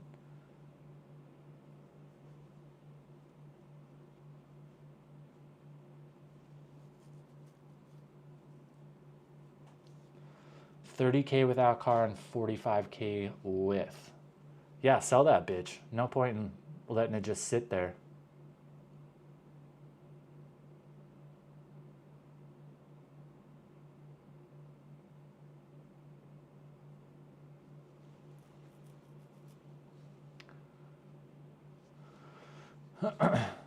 You mentioned, you know, many people like me that are looking for remote jobs. Were they successful? Do you maybe know some programmers and how do they survive? Maybe I should try networking during the first time I visit. Networking is always good. I always say network is net worth. I don't know any programmers personally. Most of the people that I know that were looking to get into remote jobs, it was like their first time working a remote job. Like they didn't necessarily have any experience in something that was solely like remote, you know? They were trying to move from whatever industry, whether it be like, most of them were like blue collar or hospitality, stuff like that. And then they were trying to go straight into a remote job. I think with something like programming, you know, like an essentially online based job as it is, you probably have a better chance of finding something like that. But I don't really know personally of any good places to look. I suppose with like programming, it might just pay to just try to reach out, look for companies and just start hammering out resumes, emails.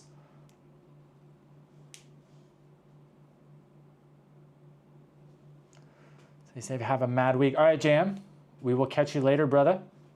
Thanks for popping in. New video going up tomorrow, my time, so make sure you stay tuned for that.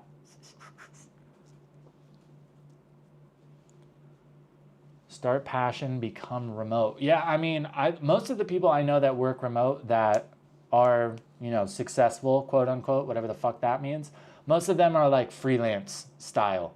You know what I mean? They do like gig work.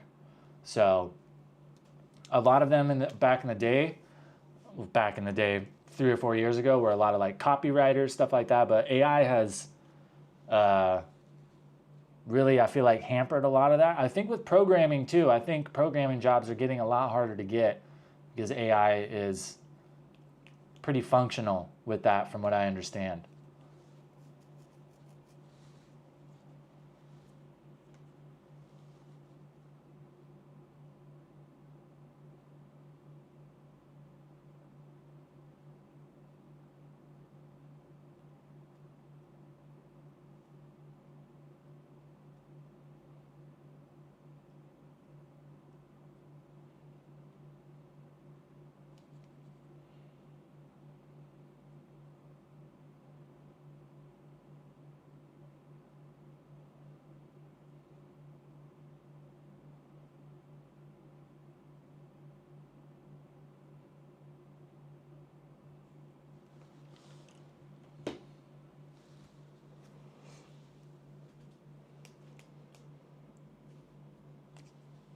Thanks for the feedback. No problem.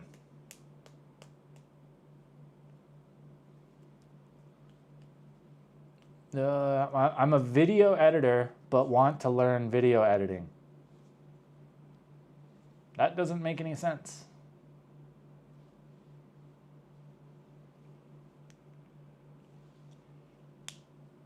I mean, the easiest way to learn video editing, in my opinion, is to start editing videos.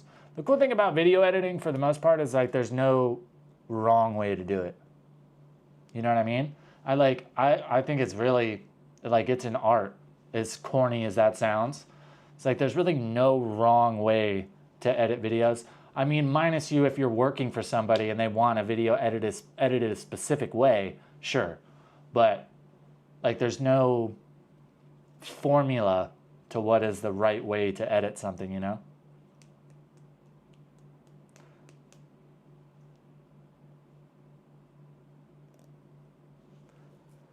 I need to learn YouTube. That's my problem. I know the editing for Instagram. It's the same shit, really. I think editing, like, at least for the stuff that's typically successful on Instagram when it comes to like reels and stuff, I think a lot of that editing is harder than what YouTube is. It depends. It all depends on what type of videos you're trying to make. Like the type of stuff that I do is relatively easy for editing, especially like vlog style stuff. Most of that, what you'll need to learn is just filming, and most of the things you'll want to learn is like you want to learn things about filming that will make your life easier when it comes to editing. If you have an understanding of editing, it will make filming a lot easier. If you have an understanding of filming, it will make editing a lot easier. You know what I mean? It's like when I first started, that was what was a nightmare. Like my edits took a long time because I would film shit in a stupid way and would have to do so many changes in the edit. If you film it close to the way you want it initially, that's just less work you have to do in the edit.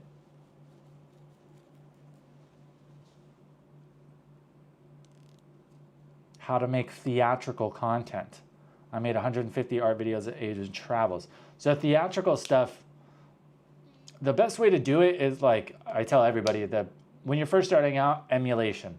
Look at, if you want to do more theatrical stuff, start watching movies. Start figuring out which directors you like. Start finding out which producers you like. And then when you watch those movies, take notes of and try to understand what it is you like about that person's movies. Whether it be their framing or their color grading or their flow with their camera motions, all that shit. Take notes on all that. And then go out and start filming and start trying to do that stuff. Get on YouTube. Take tutorials on how to film more cinematically or how to do different color grades or how to frame certain shots. Start implementing it in your edits. And then after a while, 50, 100 videos, you'll start to pick and choose what you really like and what's your style. And then you'll be able to move into your own stuff. Emulation is a great way to start. Any artist, that's how every artist starts. That's how every, tattooer starts. That's how every writer starts. You find what you like, you do your best to replicate it. That teaches you how to do those things. And then over time, you start learning how to make them your own.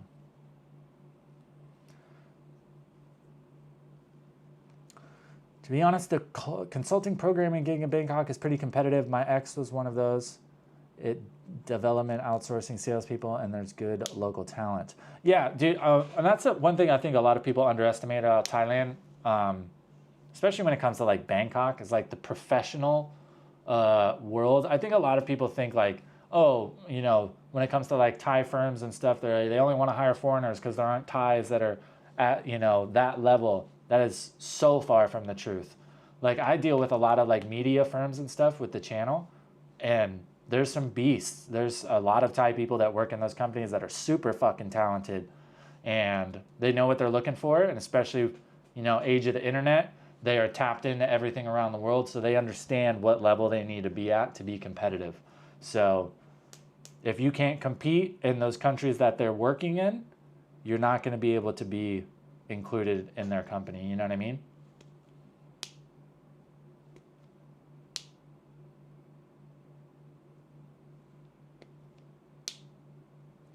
Also probably be hard to work in Thai, like you feel like on holiday, but still have to 9 to 5. Yeah, well, it's just like anywhere else, though. It's just like moving to a new city.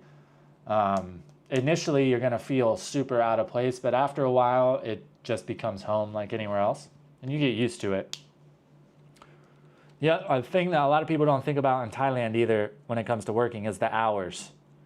Like labor laws and stuff in Thailand are much different than they are, especially in America. From what I understand, overtime pay is not a thing. If you take a salary position, you are 100% gonna put your hours in. A lot of places are 6 days a week. There's some places where you might only get 2 or 3 days off a month. Usually the days are longer. 10 to 12 hour work days are not uncommon. So that's something else to think about. And, you know, if you're going to look at a company or go interview or whatever, those are questions you need to ask. What are the hours? What's the pay scale? All that shit.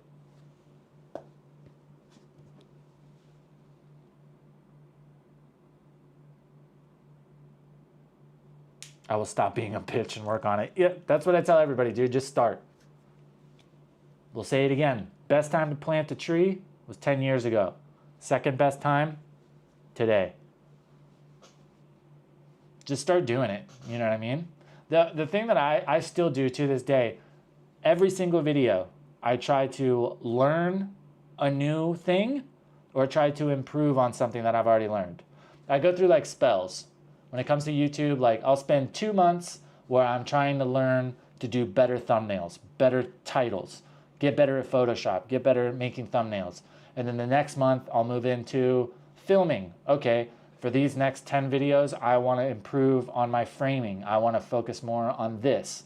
And you kind of just learn, focus on one thing at a time. Because if you try to get better at everything at once, you're not going to learn shit.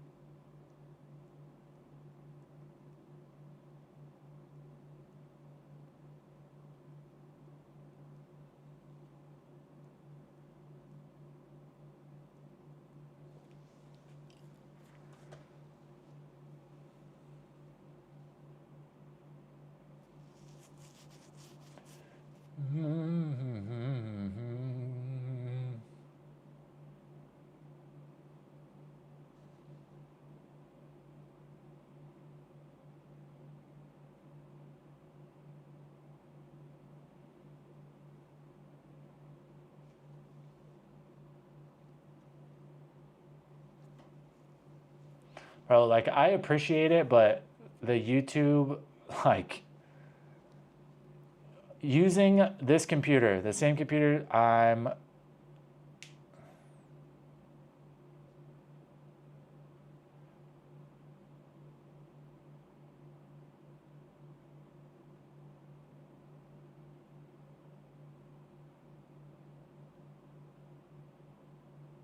okay, that's fucking crazy. Dude, some people, I did those Philippines videos. I have so many people dropping comments talking about like, oh, you're just gonna get murdered and da-da-da. Yeah, bro. Certain parts of the Philippines are not safe. That's 100% facts. But that's essentially like saying like, oh, don't go to America or you're gonna get killed by a gang member. If you go to Nebraska, you're probably gonna be fine. If you want to go hang out in Compton, yeah, that's dangerous. There was a guy who got murdered there. He was actually an American YouTuber, like 6 months ago. Yeah, he got murdered. But do you know where he was? He was in essentially the very south of the Philippines, which is vast majority Muslim. When there has been uprising of like radical Islam there, that's where it's happened. He moved to like this random island in a little tiny village as a white dude and married a Muslim chick. Nobody deserves to get murdered, of course. But of all the ways to, you know, possibly piss off the people around you that might not like you or where you're from already, then you go in there and, you know, as an infidel and marry one of their women, bro. What? Talk about like just naive.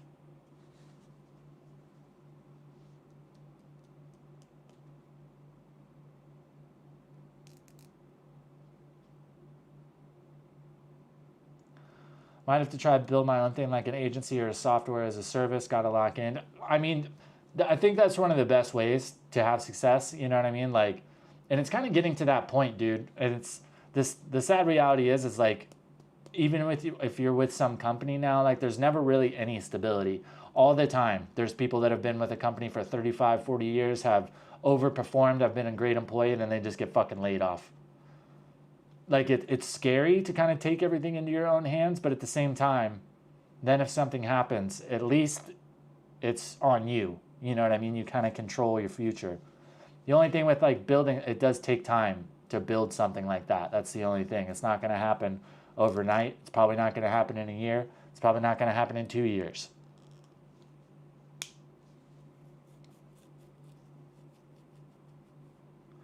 On top of that, he was also running a local loan shark business or something. Yeah, from what I read, he was doing like a bunch of weird shit. It was in a place like that, and he was like running around with a camera everywhere. It's like, dude, I'm American. I am not naive to the fact that there are places in the world where I could go, and if I just walk around telling everybody that I'm American, I might not be safe. Does that suck? Yeah, absolutely. But being naive to that or like just ignoring that is fucking stupid. Especially in a place like that where, you know, there's a history of radical people.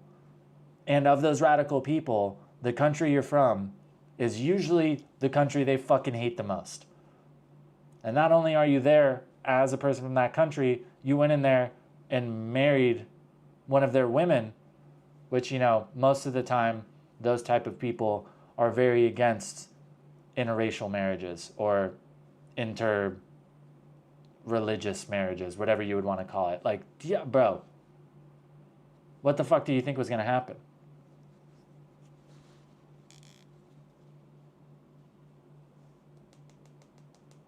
Standing out for your own good is marketing. Standing out for appearance is ego. Yeah, if you're going to stick out, you better stick out for the right reasons. Oh, that's just like all these fucking, like Bali, you know, fucking, you know, digital nomads or whatever. Like, oh, I'm a fucking coach that coaches coaches on how to coach better to their coaches. It's like all they do is just post on Instagram, like, I made this much money, and buy my course and you can make this money. The crazy thing is there's people out there that believe those fucking videos. This guy makes a video, says, oh, I did this and I run this fucking e-commerce business. I made $45,000 last month. Buy my course for $32 and I'll teach you how to do it. You think anybody making $45,000 a month is going to waste their fucking time trying to sell somebody a course for $30? Oh, I do it because I want to help people. I want to help you get rich like me. That's not how the fucking world works. Anybody who's making $45,000 a month, especially in a business like that, where if you are in e-commerce, if you teach people how to do that, you are literally just creating competition for yourself. Why the fuck would you do that?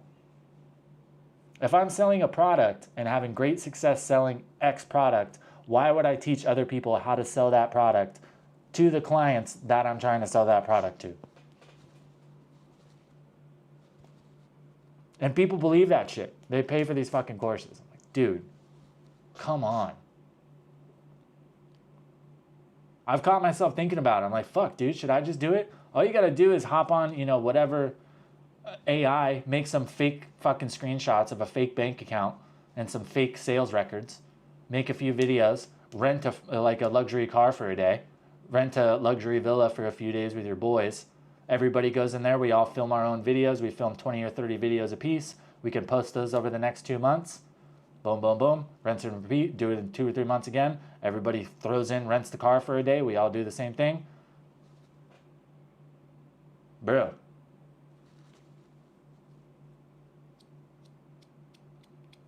Or just screw programming and stream in Thai bar content. I mean, you could do it. I think it's a diluted market. The thing about it is that, do you want to do that forever? You know what I mean? Do you want to be a fucking 60-year-old streamer hanging out in bars with, you know, 20-year-old girls? And the thing about it is, too, is like, speaking of ego, if you do something like that, this is the thing you need to understand. People aren't watching those streams because they want to hang out with you. People are watching those streams because they want to check out these chicks. If you're going to create content, do you want to... Me, when I create content, I either, one, I want to find people that are interested in what I'm doing, or, you know, think I'm funny or I'm smart or whatever, or that I'm providing a service, that I'm giving you information or I'm helping you to do something that you want to do. I don't want to be the digital pimp so these guys can check out chicks. If you want to do that, fucking live your life. I won't judge. Money's money. If that's how you want to make it, by all means. Not for me. Because the thing about it is if you do that, as soon as you remove those girls, nobody gives a fuck about your channel anymore. So what are you going to do? It's not like you can do that in any city. You going to live in Pattaya forever? I like Pattaya, don't get me wrong, but I sure as fuck don't want to live here for the next 40 years. The thing about it is like most places in the world, they don't tend to get better over time. Most places get worse. You know what I mean? I would imagine, if I was a betting man, I would say 30, 40 years from now, I don't think Pattaya is necessarily going to be better than it is now. Maybe. I could be wrong.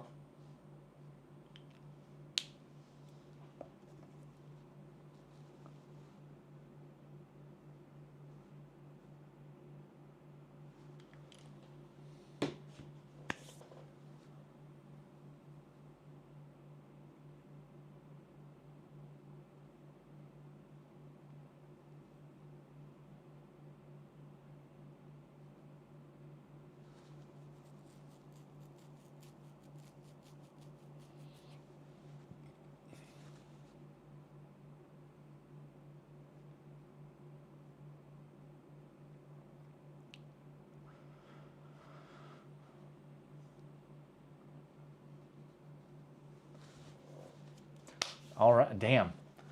1:30. Solid stream. What are we at?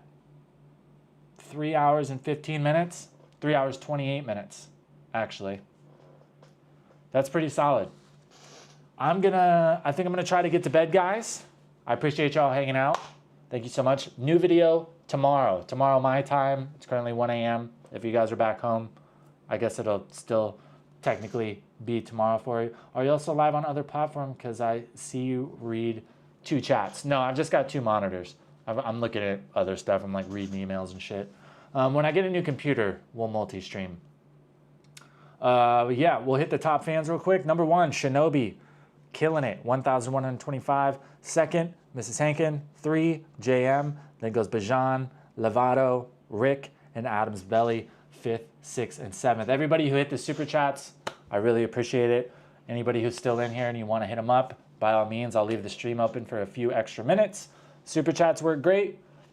If you want to avoid some fees, make sure I get whatever you're sending, you know, on the vast majority, 95%. The Buy Me a Coffee link is up there in the top of the chat. If not, a simple like, subscribe, and share, that works too. But I like money more. All right, guys. I will catch y'all later. Like I said, new video tomorrow. Make sure you stay tuned for that. Subscribe, notification bell, all that normal stupid shit YouTubers say. I'll see you guys in the next one. Stay out of trouble. Don't do anything I would do.